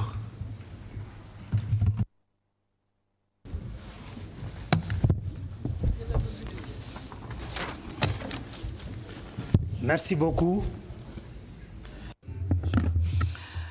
Many thanks to you, the President of the Pan-African Parliament, dear colleagues, distinguished guests. Looking at all the material and the tools that we are using, we could say that Africa is at the center of the digital revolution. Africa is at a turning point in its history with a young and dynamic population and a rapid adoption of digital technology. We have a unique potential for us to leapfrog into our future thanks to digitization, artificial intelligence, data sovereignty, and digital responsible innovation are not just bare words. These are the pillars of a prosperous and autonomous Africa. Dear colleagues, honorable members of Parliament, our common challenge is to build a robust continental framework that will enable us to make the best out of these opportunities while protecting our values and our interests. The driving force. AI is not an abstract tool. It is a tool that is going to help us in our reality. AI is going to help our farmers to maximize harvest, especially in the face of climate change. AI is going to improve healthcare in remote areas thanks to assisted diagnosis. AI is going to help in the area of education for every African child, facilitating financial inclusion, especially for those who do not have access to traditional banks. However, we have to ensure that AI is actually built for and by Africans. We cannot afford to reproduce or to entirely depend on foreign ideas. And that is the reason why a continental strategy, an AI continental strategy, tailored to our culture, tailored to our values, is what we need. It is indispensable for us to have one. Data sovereignty, especially data sovereignty. Our digital heritage. Data going forward is the new gold of Africa. Each transaction, every interaction actually generates information or data that is valuable. So sovereignty, the sovereignty of our data means that us, as Africans, we should have control on how the data is gathered, stored, processed, and used. At the moment, most of our data is actually kept outside the African borders and is actually being used and processed by foreigners who do not even know. And this is actually a huge risk for our national protection, and even for our economy, and for the protection of the privacy of our African citizens. A harmonized continental framework hinging on initiatives like the Malabo Convention is very important and critical for us parliamentarians. We need to build our own infrastructure. We need to protect our citizens with robust legislations for data protection. This is not something to joke around with. It is not something to be neglected. We need to build our own wealth and not the wealth of others. Digital innovation, responsible digital data is important. Our progress should not be done at the progress of our values. Digital innovation requires that we need to deploy AI with digital technology with a critical eye on the social, ethical, and environmental impact of AI on our people. We have to make sure that this technology strengthens inclusion and that it does not fragment or cause divisions among the African peoples. It has to be transparent, and it has to be far away from algorithmic black boxes. It has to also respect the privacy of our people. It has to be reliable. So this is a call to action for us, leaders, our sector, our private sector, the civil sector, working together hand in hand to ensure that digital innovation in Africa should translate into progress, justice, and respect for our diversities. The African Digital Alliance is a roadmap for this ambition. In conclusion, Mr. Speaker, Mr. Chairperson, together we have to build the digital world for Africa. The time has come for us to take action. Sorry, exceeded the time already. En construisant ce cadre, in building this continental framework on AI, the continental framework, the sovereignty. Nous pas que réagir aux défis. Nous faisons order, point of order, please. Point of order, please.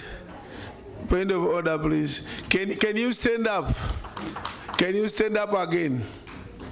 Can you rise? Yes. You know what you do? When the president says time up, you stop talking. Don't continue to oppose me and you. We are like competing. It is a bit out of the courtesy of people. No, continue, baby, sit down. And then you should have stopped and said, please, I request for 1 minute. But you wanted to just go on without requesting an extra minute. That's the problem. So you can take your seat. No problem. It's part of learning. Honorable Amina Ali Idris Chad.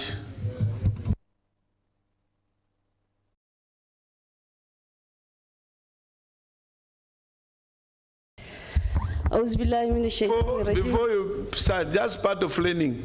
If you read the rules of PAP, rules agreed and adopted in this chamber.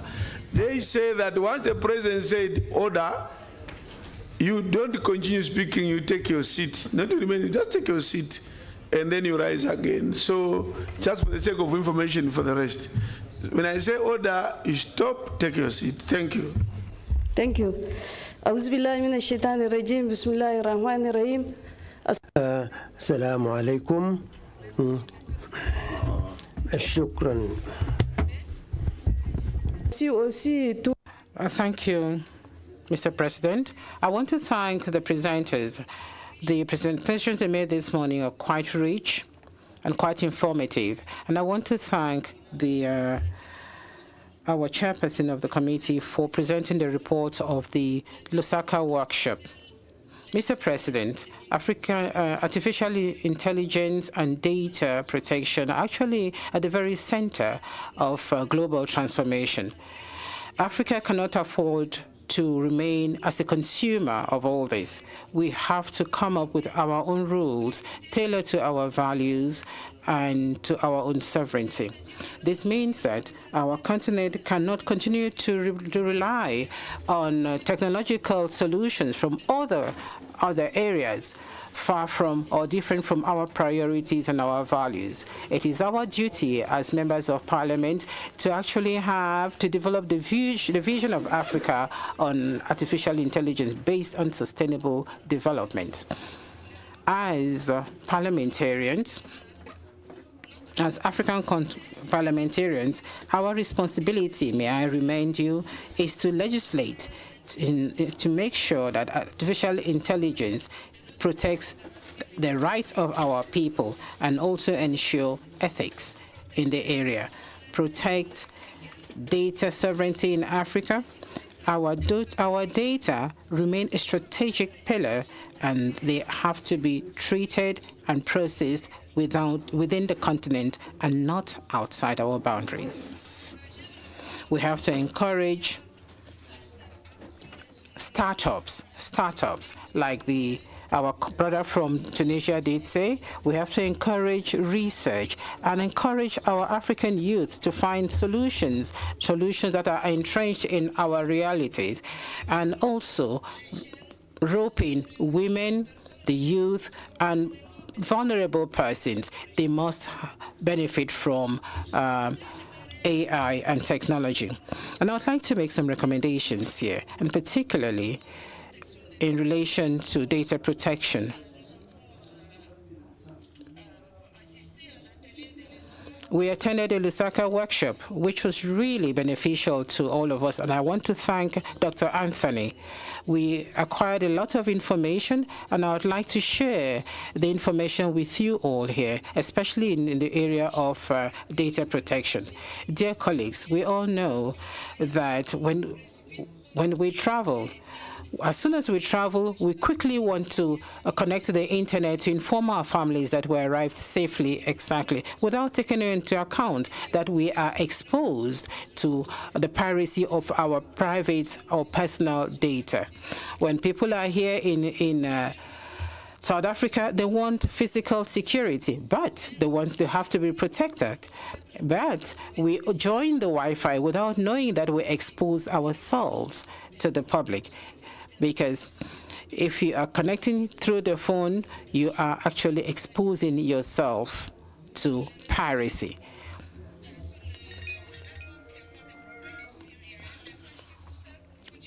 If you receive a message that the network is not safe, it's not secured, then you must know that you are at risk. Even when you charge your phone, you are also exposing yourself, you're vulnerable to risk. So this is what I thought I should share with you. Now, as far as recommendations are concerned, I would like to talk about the Malabo Convention, which many people mentioned here, on cybersecurity and data protection. We have to ensure that we have an African continental framework on artificial intelligence, and also get Africans made for Africans and by Africans. Just build capacity for parliamentarians through trainings and exchange of experiences, like I just mentioned, the first Lusaka workshop. And I want to call I want to call on all our partners to do more, especially in terms of awareness raising of our people, because up until now, most of our people do not know that there is risk inherent in artificial intelligence. The future of the AI has to be built in Africa. It is up to us, parliamentarians, African parliamentarians, to guarantee that it is sovereign, inclusive, and beneficial for all. So together, let's move on together without leaving anyone behind. I would like to also speak to the case of South Africa, which the honorable gentleman from Kenya did mention. We are here sitting in South Africa, which is the seat of the Pan-African Parliament. And if South Africa is attacked, it means that the Pan-African Parliament comes under attack as well. And it is the continent that is under attack. So I want to support the idea that together we should support and even go beyond, that is, defend our interests. Let's support South Africa, especially in every domain possible. On this note, I want to support Honorable Danso. Concerning the workshop I mentioned, I want to call on the Pan-African Parliament to organize more workshops of that kind for all of us. I thank you, Mr. President. Thank you. Be assured that we'll be announcing very soon more and deeper workshops and interactions by members of parliament with respect to AI. The next to take the floor is Honorable Latif Hamami, Tunisia.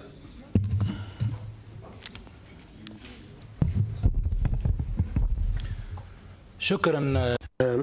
Thank you, Chair. First of all, I would like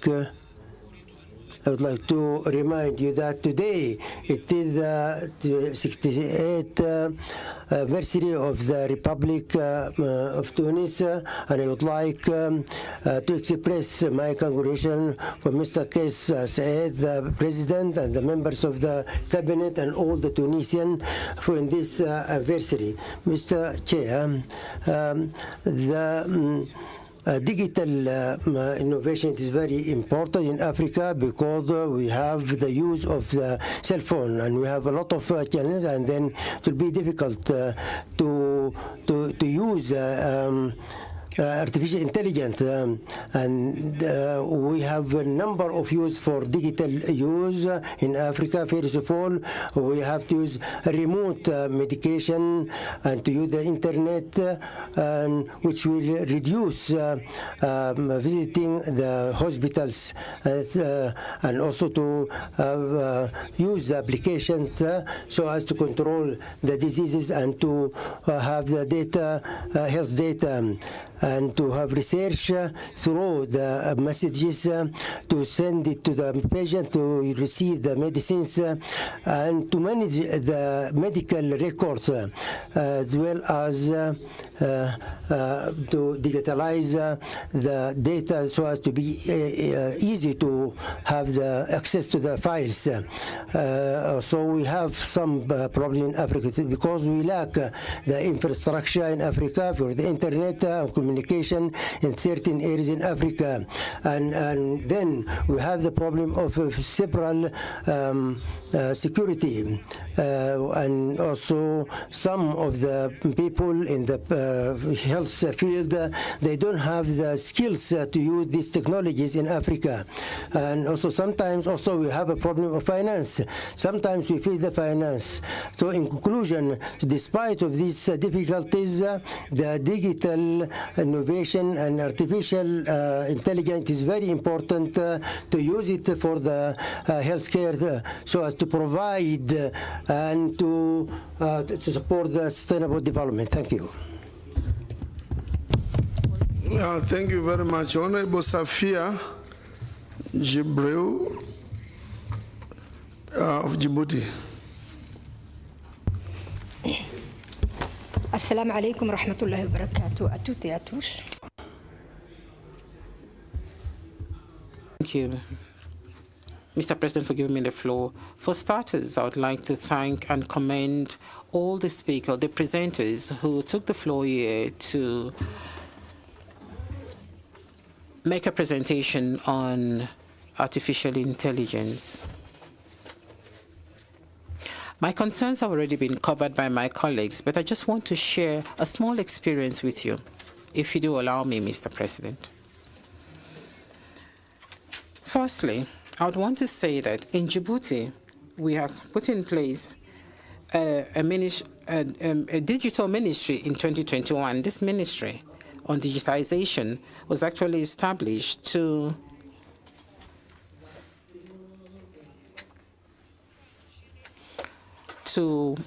handle digital issues.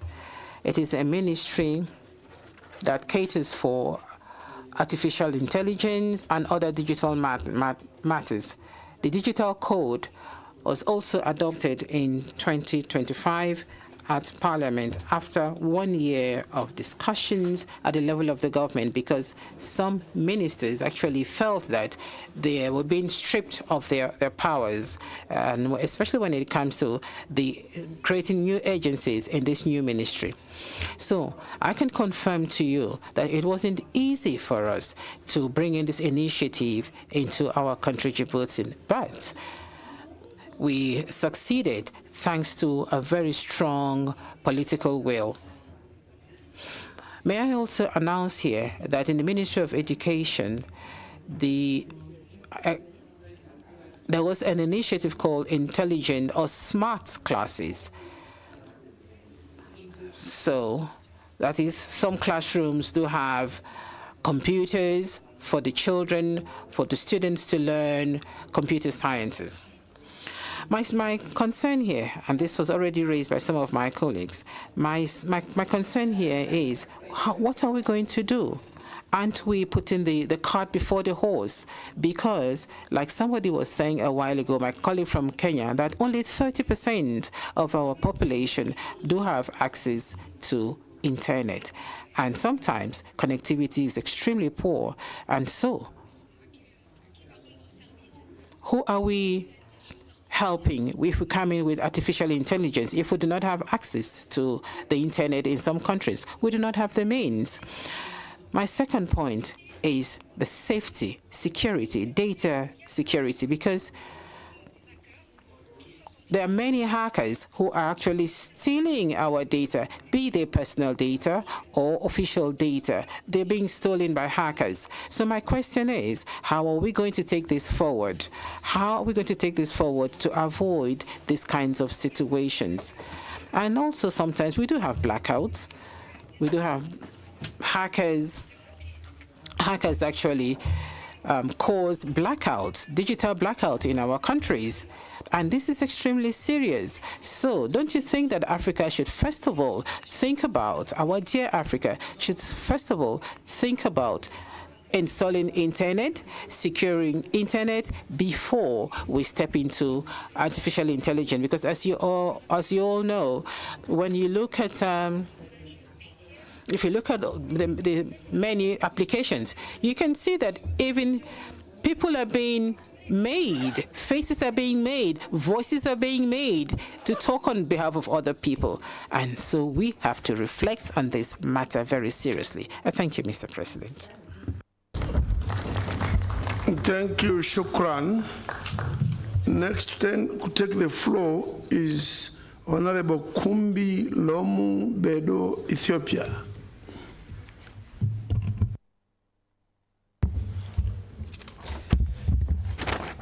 Thank you so much, Honorable President.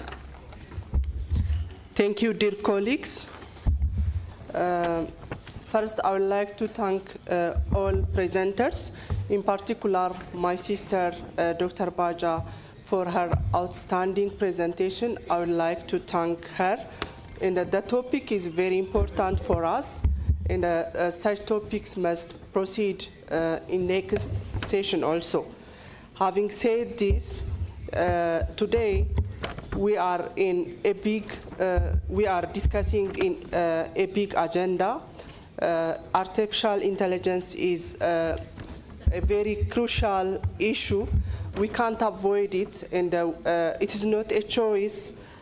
So we have to work the necessary workers to compete and to overcome the challenges regarding with this. My question is raised by my colleagues. I wanted to just say some few issues. In my country, Ethiopia, the artificial intelligence agenda is a very crucial and a very top urgent agenda. And we have Ministry of Innovations, and we are working on this agenda more than any issue. But my question is, what is the role of the parliamentarians, especially as a PAP, to overcome the challenges regarding to the resource, the professionals, the institutions, and the other challenges? What would be our role to change such phenomena? And what is the role of parliamentarians to ensure responsibilities and accountabilities in the process of this issue? Thank you so much. Thank you very much. Unless there is a member who says they submitted requests to speak and we omitted them out, otherwise she's the last on the list. Sometimes when we finish, someone says, oh, but I registered. Anyone who registered and their name has not been called out, I see you are now registering, of course, not that you registered. So Honorable Mohammed Mustafa of Djibouti. The paper is just arriving. We'll have a special dispensation and allow you to take the floor. Merci, Monsieur le Président. Thank you, Mr. President, honorable colleagues, ladies and gentlemen. First of all, your submission should arrive here. You don't waive it from the floor. We don't have such a procedure. If you have to make sure the paper comes over here, thank you, or raise your hand. Send your paper here. It's just to come to the front. Ushers, please, can you see who is raising their piece of paper? It's better you attend to them, but not to allow people to raise their hands from the floor. So, proceed. Thank you, Mr. President. Thank you for giving me the floor. Honorable colleagues, ladies and gentlemen,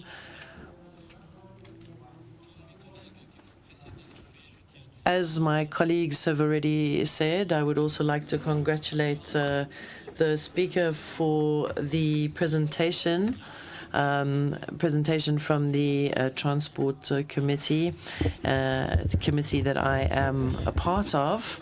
And I would like to personally support the presentation and what my colleagues have said, because what is artificial intelligence?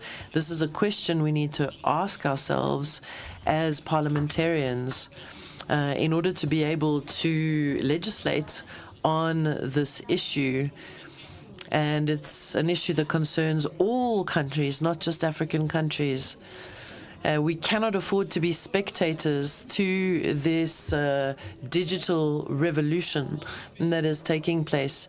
We have to be active role players and identify our priorities, protect our sovereignty. We need to develop a continental framework for AI, a framework that has already been drafted based on the strategy by the AU on AI. As members of the African Union, each one of us need to ensure that we create national frameworks and legislate on this new issue that has arisen, the issue of artificial intelligence. We need to legislate to guarantee that we have ethical use of artificial intelligence, responsible use of artificial intelligence that is used for humanity, for education, for agriculture, and for good governance. We need to anticipate, as African MPs, we need to anticipate what is going to unfold. Otherwise, we will become vulnerable to models that are imposed on us from the outside, and we will become disconnected from our African reality. So I support this initiative, and I call on all parliamentarians to ensure a close cooperation between all African parliaments so that we are able to get this framework off the ground. And I would like to finish off by saying that this continent needs to shape its own AI future in the interest of the African people. Thank you. I'm just receiving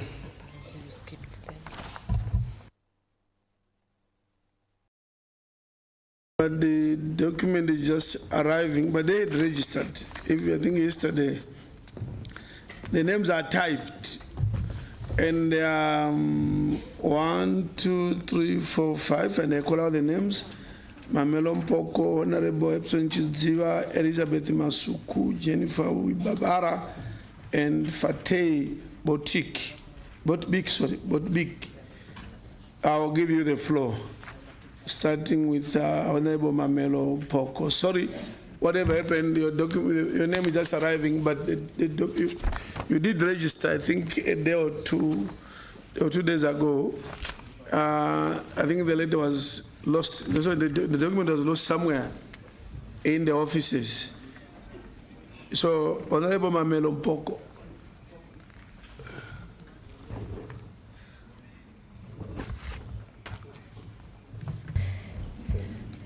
Thank you, Mr. President. I stand here hoping that what we are discussing or debating on today will not be just a talk or a debate. I'm hoping that it is a talk that will lead to implementation, and that implementation will leave no one behind. I am very, very excited, yet a little bit overwhelmed with all this information. Living in Africa now, there are so many things happening, and I'm asking myself, how are we going to manage this? How are we going to manage all data? How are we going to collect the data? And how are we going to protect the data? As I was listening to speakers, we all urge for further training.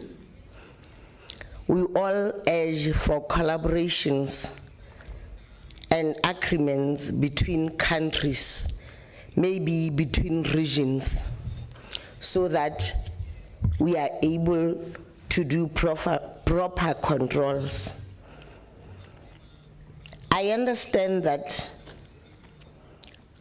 artificial intelligence, sovereignty, and responsibility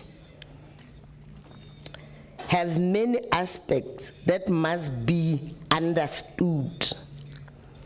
An understanding of the intersections between technology, law, ethics, culture, and economy. I urge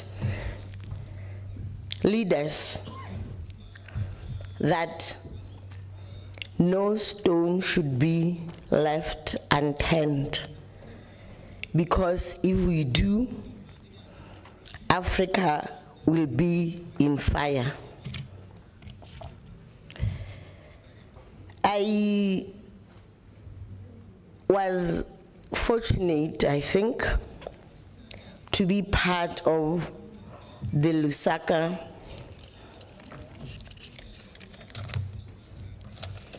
issue.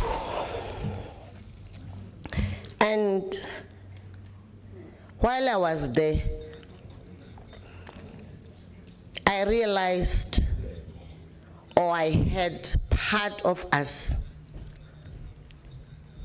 crying loud about loss of jobs. Because as members of parliament, when we are here, we are representing masses. Those people who rely on us to get jobs. Now we were seated talking about artificial intelligence. And it gets deep into us that if we understand what it means it is going to overtake everything and people will be left without jobs. Then we were told that instead we will all be working and we will be making a lot of money as Africa. Again, I asked myself,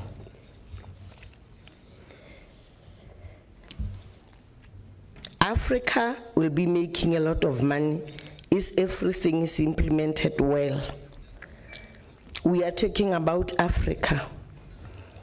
We are talking about the country that has been exploited, natural resources gone, and I'm saying, what are we going to do as local people? Each and every country must have a way to protect data so that data goes out and used for the benefit of that country or of that region. Then we are talking about localizing our data, that citizens must be stored within the original country, that is data generated must be stored within the original country. Then we are saying, what does this mean? It means we must, as countries in Africa, invest in local infrastructure to ensure compliance, establish data centers within specific jurisdictions. And how are we going to deal with advancement of artificial intelligence technologies? Because evolution is just too fast. Everything is going to happen too fast. Are we ready? But I am 100% sure that Africans can be ready. I think one of the things that takes me deep is our culture. How are we going to protect our culture? We have different cultures, and data privacy is perceived and managed when it comes to sensitive information. Will that happen? I'm also saying that will only happen if Africans can stand together and protect data and protect the rights of individuals and make sure that things are transparent. How are we going to do it? Hence, I'm very much interested and happy that people talked about collaborations of regions, collaborations of countries, and coming up with memorandums of understanding.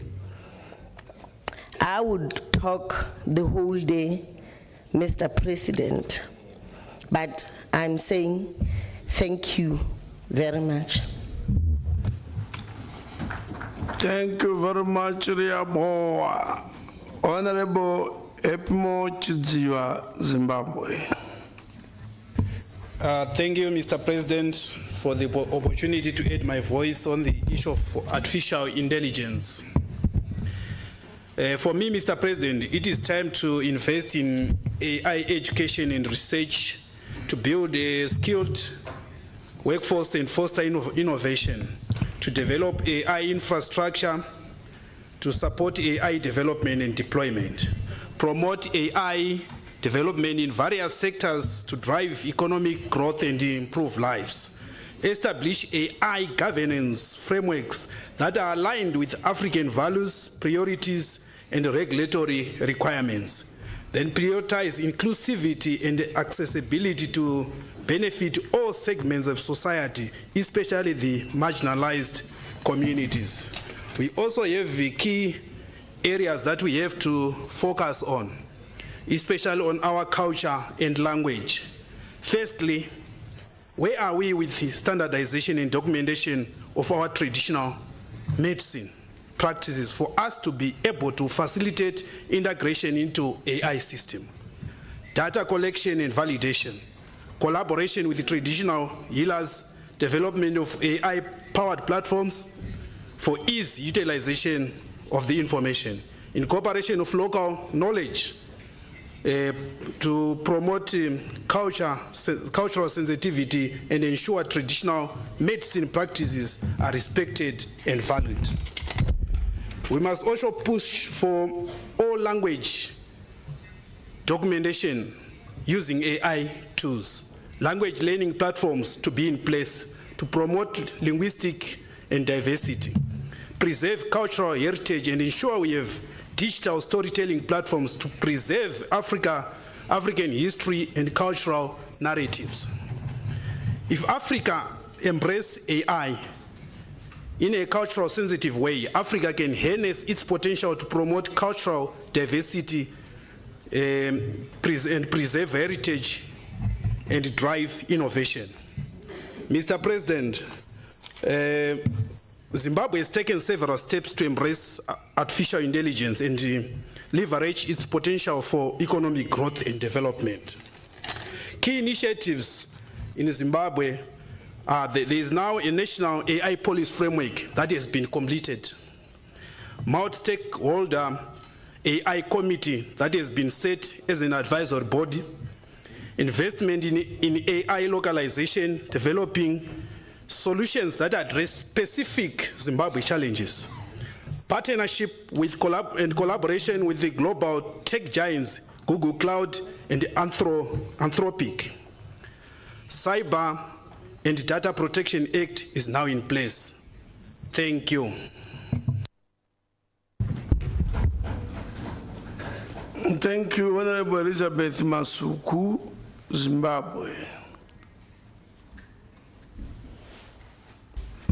Thank you, Mr. President.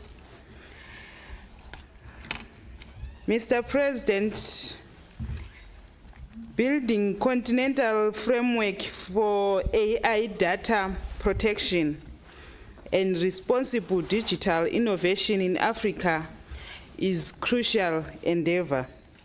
Such a framework would help to ensure that Africa's digital future is shaped by its own values, priorities, and governance structures. As Pan-African Parliament, we must prioritize data protection, establishing clear principles and policies for the collection, storage, and use of African data, ensuring that Africans have control over their own data. We should develop guidelines, regulations for the development and deployment of AI technologies in Africa, prioritizing transparency, accountability, and human rights. Responsible digital innovation, fostering innovation that addresses Africa's specific challenges, such as healthcare, education, and economic development, while minimizing risk and negative consequences, as what our presenter said. Mr. President, in Zimbabwe, the Ministry of Information, Communication Technology, Postal and Courier Services is currently rolling out distribution of computers to schools in remote areas, as well as internet accessibility.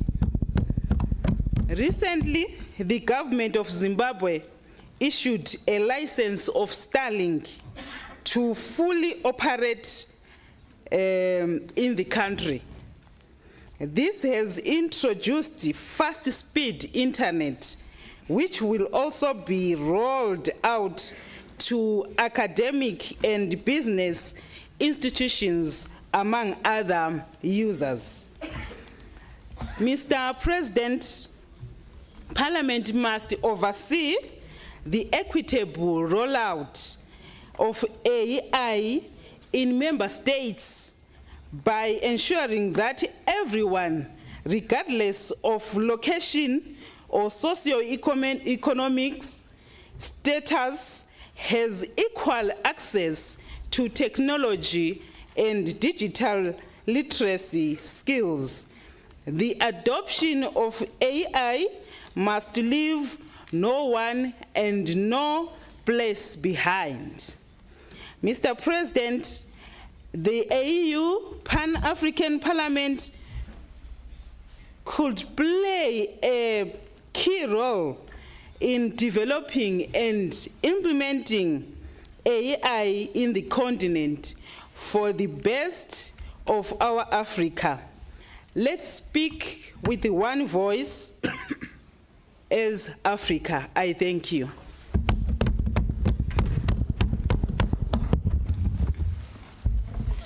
Honorable Jennifer Wibabara, Rwanda.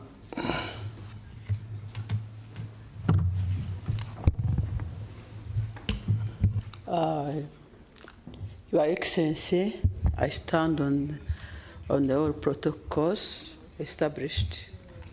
I wish to appreciate the speaker this morning that this can be called that speaking about AI and promoting AI on our continent can never be overstated. This is the time.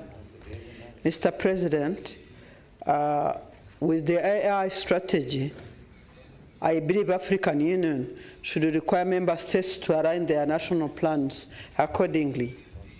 Also, that requires investment in human capital, beginning with the AU organs and PAP. I think we should start an online training for top African leaders and policy makers so that we can become champions of AI and we can walk the talk to be able to spearhead the AI transformation on the continent. Otherwise, it would remain theory, it would remain just statements and people talking about it without really understand what it means. Also, I think integrated AI and data science in education should also be made a priority. Mr. President, this also should do, AI should not be just a concept. It should prioritize local problems and solutions. To add my humble example of my country, Rwanda, The country has adopted a national AI policy which emphasized AI literacy, infrastructure, data strategy, public and private sector adoption. And on a practical note, Rwanda has launched what we call Digital Ambassador Program that tackle Rwanda's digital skills gap.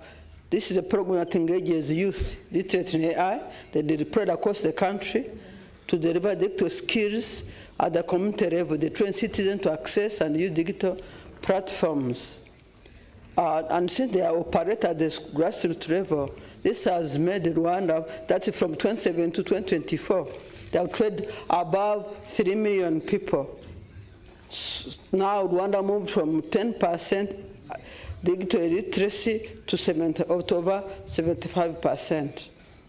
And Your Excellency, that also what happened before was installing the cyber network in the country to be able to connect to install connectivity so that service delivery can be achieved.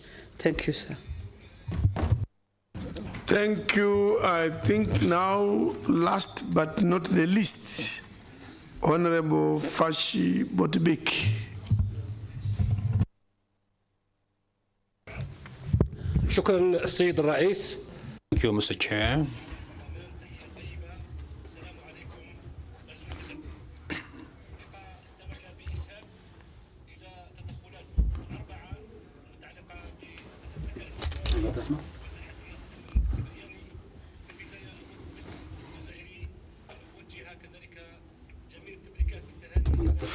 Thank you, Mr. We salute the people of Tunisia on the anniversary of their annual celebrations. With regard to the protection of data, especially the data transformation mechanisms, today we see a lot of exploitation of this, and there are a lot of challenges that we are facing, especially the sovereignty of data. And this approach, there is one problem that people talk about is Africa today, with all the legislation, with capabilities, is it ready for digital transformation and facing the impact of the attack that it can be exposed to from the world? So we are facing real challenges with regard to cyber risks. This is referred to many challenges that Africa is lacking infrastructure, and also Africa depends on countries out of the continent. With regard to, and this is mentioned with my colleagues, by my colleagues. So we have to deal with this seriously. The African countries also are also subject to laws from outside the country that do not respect the sovereignty of the countries, like how Ibrahim Traore in Burkina Faso has drafted laws to protect local institutions. So we have to. So there are so many other legal frameworks that are required, and there is a divide between countries. So all these problems make African countries the recipient of this technology from outside the country. So, and it also undermines our possibility, our capabilities of having something of our own. And there are some youth capabilities, women that need to be upscaled. And we have to have local creativity, which all means that we have to have our own institutions of training. So we need to protect our local data networks. So here we have to have local legislation, African legislation, taking our specificities of our countries into account. And also we need to invest in the infrastructure, and we have to have a reliable database and to establish companies that support AI, and also to enhance regional and continental cooperation in this regard. And we have to make use of each other's expertise. And I would like to tell you the approach of Algeria. We in Algeria, in recent times, we have drafted laws. The law 18.07 that has to do with the international, how to deal with AI within interaction with international institutions. So this is because of the risks, the cyber risks that Algeria is facing. So we have a number of laws that have been enacted to protect individuals, and also establishment of higher institution, and also there is a law 061 which is criminalizing all the cyber crimes, and also forging documents and so on. So another law has to do with the IT systems, and also the law determines the criteria of protection. So Algeria also, there are certain institutions that are assigned with protection of data, and this institution is affiliated with the republic, with the presidency palace, and also we have so many institutions that regulate data at personal level, and counter crimes. And also we have technical institutions and teams that affiliated with the national police, and also which are all make a network of protection of data. So I call upon all Arab countries to, African countries to make use of Algeria's expertise in this regard. And also, there is a weakness of the digital culture in the citizens. So the recommendations today is that we have to have stringent criteria for data and training of the youth in this regard. And also we have to support the emerging companies or SMEs, and I would like to tell you, my colleagues, that Algeria has 5 universities from which hundreds of youth who are specialized in technology and digital transformation. So there is also a high school for AI in the capital, Algeria. So it is open for African students also. So Algeria is leading in cyber security and data and AI and all the IT-related specializations. So in conclusion, I hope that the workshops of the African Parliament take into account cyber security, because we cannot talk about liberation without having control of our own data, and we have to have our own institutions in the process of data transformation. So thank you very much.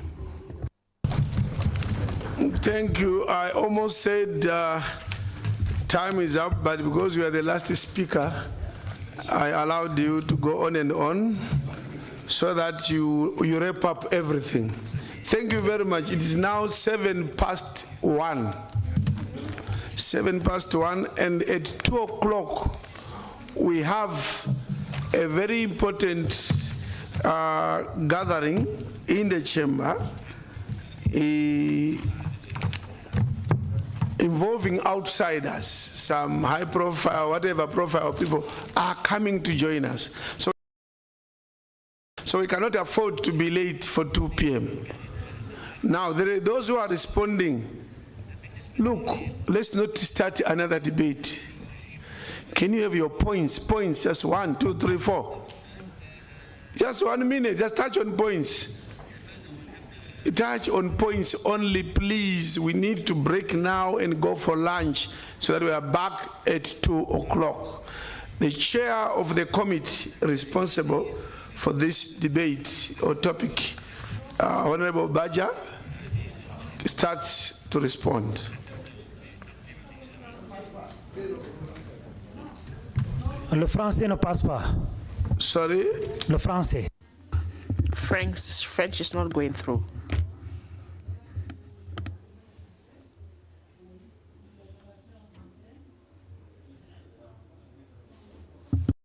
It's okay. So, Honorable Baja, there are many.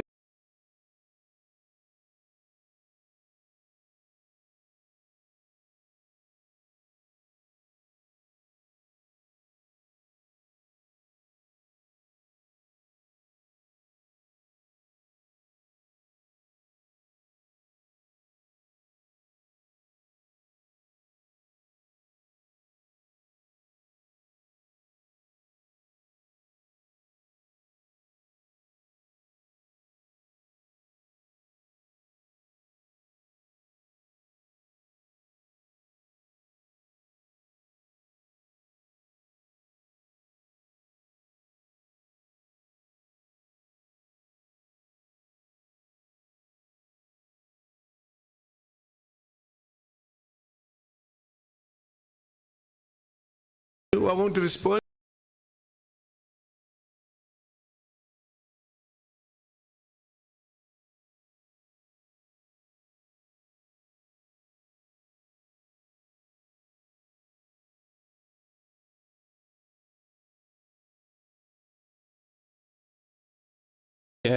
Respectable friend Mohammed Nasir from Chad, I honestly have enjoyed your intervention, and I would like to thank you for such a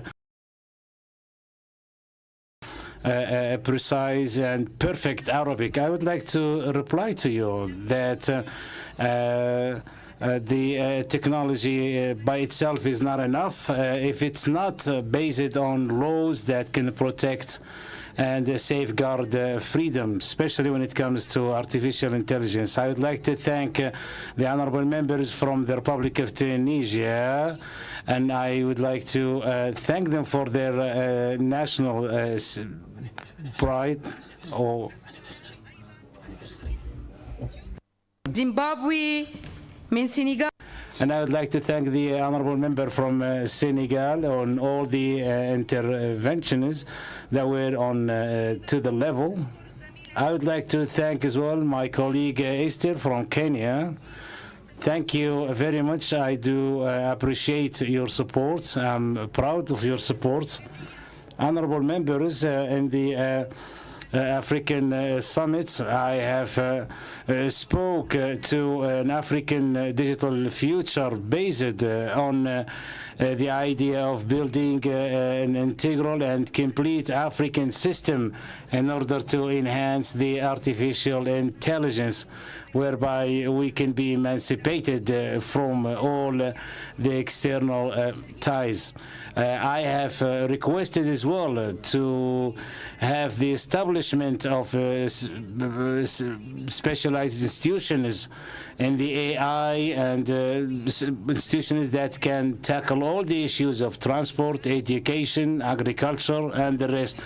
I have reiterated as well the governance of data and the development of policies that safeguard the personal data and help the establishment of AI that responds to the ethics. We need governorship, and we need to set up the rules in order to organize the AI in the the application of AI in modern technologies, and the as a part of protection of human rights, we can use the AI as well by preventing those AI systems from violating the human rights and the people's rights.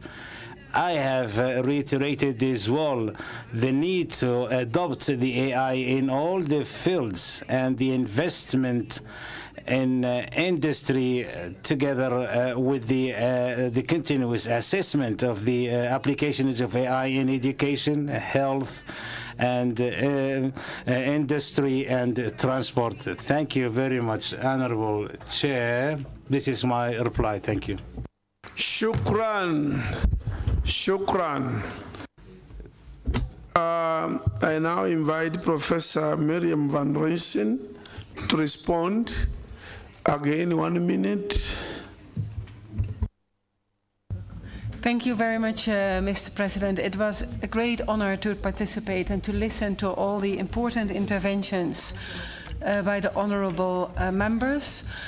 From my side, I would just like to confirm again that the localization of data is very much possible. It is possible to have a control of the data at local level.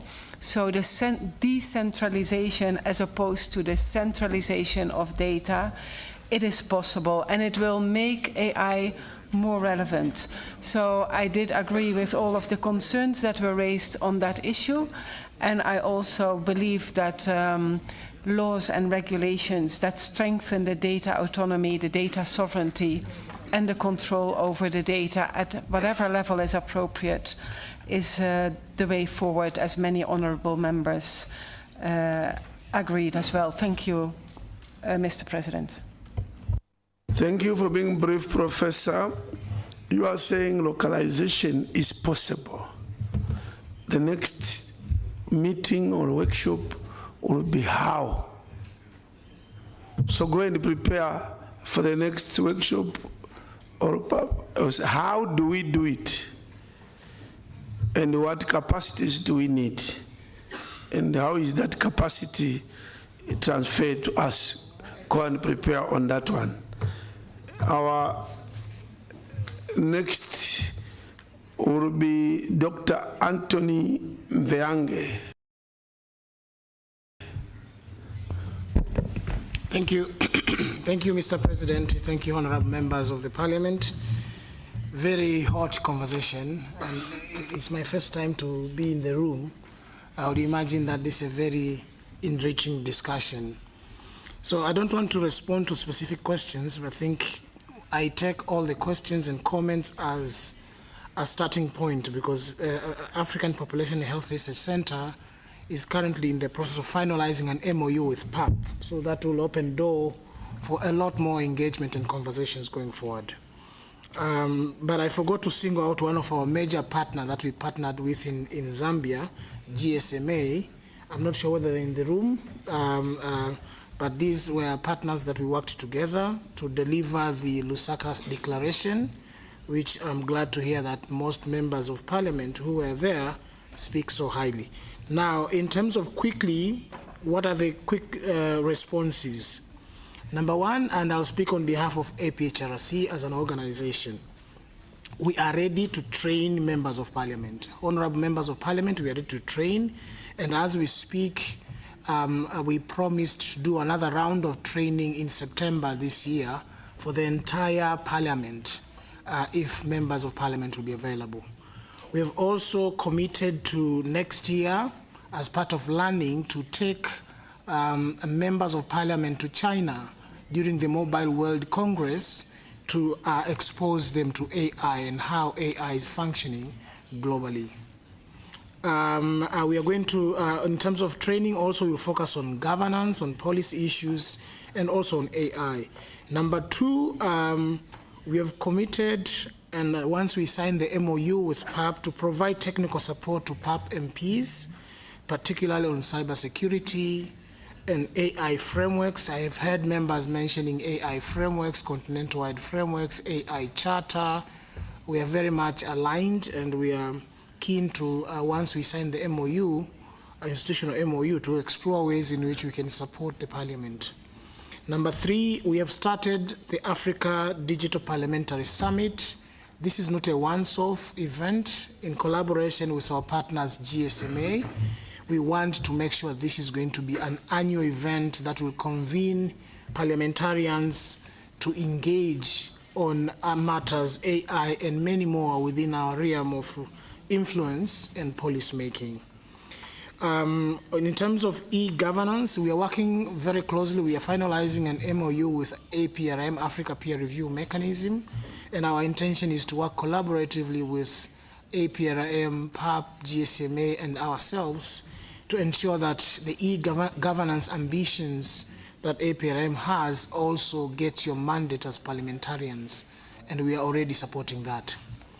Quickly, before I submit, Mr. President, we are also committing to share evidence and research on different areas beyond AI, because as I mentioned earlier, our organization works in many areas, and we could see collaboration with Education Committee.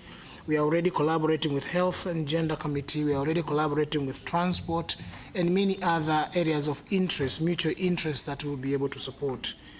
And maybe on behalf of GSMA, for the benefit of our members of parliament, GSMA has produced the Africa Digital Index, which really profiles the progress countries are making in terms of digital index, digitalization across different countries on the continent.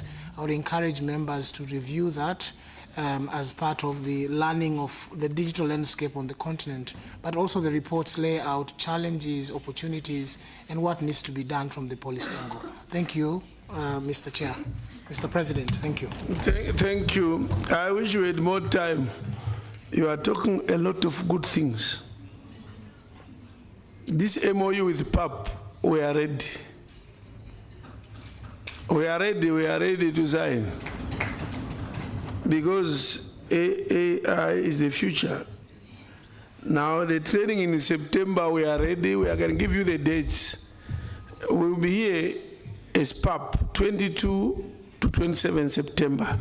We will be holding our committee session, 22, 27, that period. Although we may come earlier for the workshop. So 22 is the beginning of the committees. We may then schedule on the 20th, for example. We may have to have a 2-day workshop on these things. Yeah, we are likely to schedule. It's a 2-day workshop on AI in a deeper, more practical, localized way, September, provisionally, because we start 22, so we may do it on the Saturday 2019, around 19, 19, 20, thereabouts. That will be the workshop.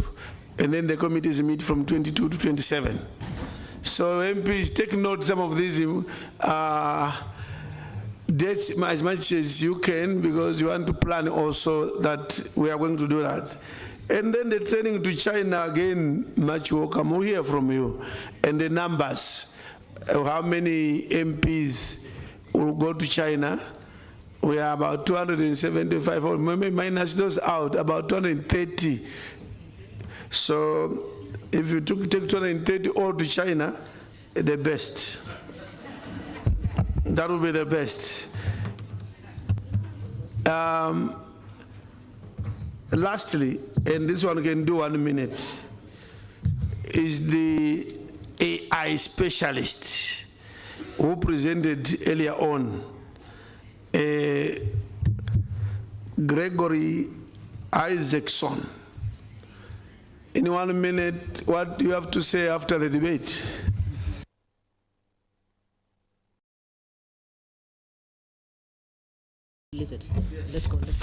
Thank you, Mr. President, and excellent questions from all the honourable members. Just to touch on the concerns, the AI can do absolutely any language, human language or even computer languages. So if people are concerned that the languages, they're not going to have access to their languages, an interesting thing with AI is it actually completely removes the language barrier. The AI will be able to translate the language live. People will be able to get whatever they need in whatever language they want. Even while I'm speaking, you can get the AR to convert my voice into any language that's required. So these AR models will be accessible to every country, every citizen, every language. There shouldn't be anyone who would not be a part of it. The other topic people were touching on was the unavailability of the internet in Africa. And the incredible, I'd say, paradigm shift now is AR can actually replace the internet. You no longer need the internet. Just the other day I was using my computer and I was running the AR on it, not connected to the internet. It was simulating the internet. So the way I was proposing we would do the farm in AR is we would actually have a computer on the actual farm, and that will hold all the information that is on the internet plus more. It will be able to even generate more and new information. So the idea of internet being a limiting factor is actually gone. As long as you can have electricity, which is fine, we've got lots of sunlight, we can use solar, we can have the systems locally installed in an area, we can set up Wi-Fi and they'll have internet. Another topic is new job creation. The rise of the AR is opening up opportunities for the youth to get involved at a scale they've never seen before. The AR needs people to learn how to use it. They call them prompt engineers. And the AR needs to get trained up, and the youth of today, needs to be trained up, and they need to get used to using the AR. Thank you, Mr. President and honourable members.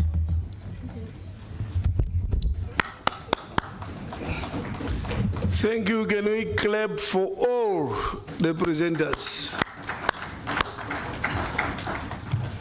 As we close, I want to say, yes, there will be misgivings, there will be apprehensions about AI in terms of this or culture or abuse, and it is true.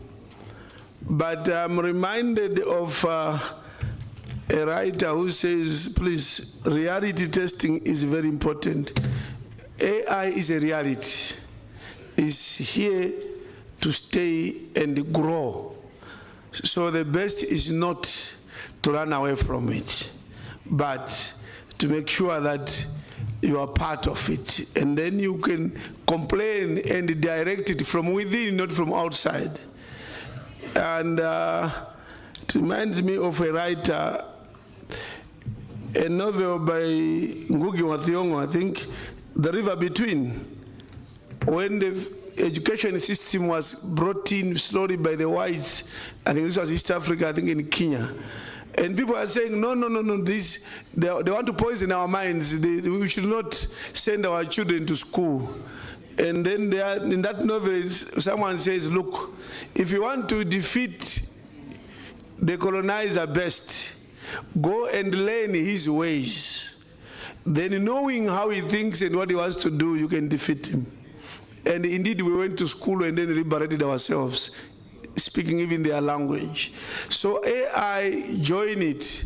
If there's anything inside that's bad, you correct it from inside. Last 3 years, you all know.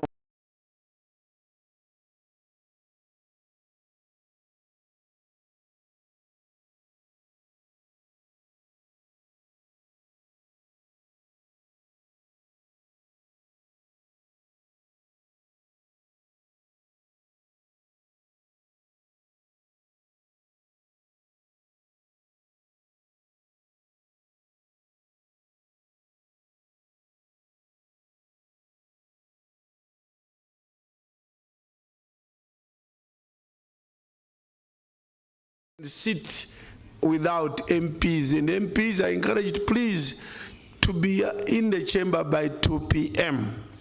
There will be a big event, a joint meeting with the South African Parliament on harnessing parliamentary diplomacy for the realization of global solidarity, equity, and sustainability. This will be led by the Committee on Gender, family, youth, and people with disabilities, the youth, women caucus, youth caucus, and the Committee on Education. I think so. That is for this afternoon. As a result, the youth caucus will not meet this afternoon because the youth will be in the chamber participating in this joint meeting for this afternoon. So youth caucus must be moved next week, but the youth will be in the chamber. Then on Monday we have a big symposium. Today's one on G20, there's something called G20 and the P20. So this is a G20 event. We are preparing for the G20. So these are activities towards G20. On Monday, the G20 joint meetings again with the South African Parliament will continue. This afternoon, it will go focus more on youth and women. On Monday, it will be for everybody. So we'll have a big symposium in this hall beginning 9 a.m. on Monday. The normal debates of committees and sitting will commence on Tuesday at 9. So 3 things. This afternoon, we are here for the harnessing parliamentary democracy and the rest. On Monday at 9, we are here the whole day to be a symposium on G20, parliamentary involvement in the other. And then on Tuesday, 9 o'clock, we come back to continue with our usual debates. I now adjourn. Technically, I adjourn to Tuesday at 9 in terms of parliamentary sitting. But we are meeting this afternoon again as parliamentarians and others. And we are meeting on Monday at 9 for the G20 symposium on Monday. Please, good lunch, sweet lunch. Be back by 2 o'clock, I thank you.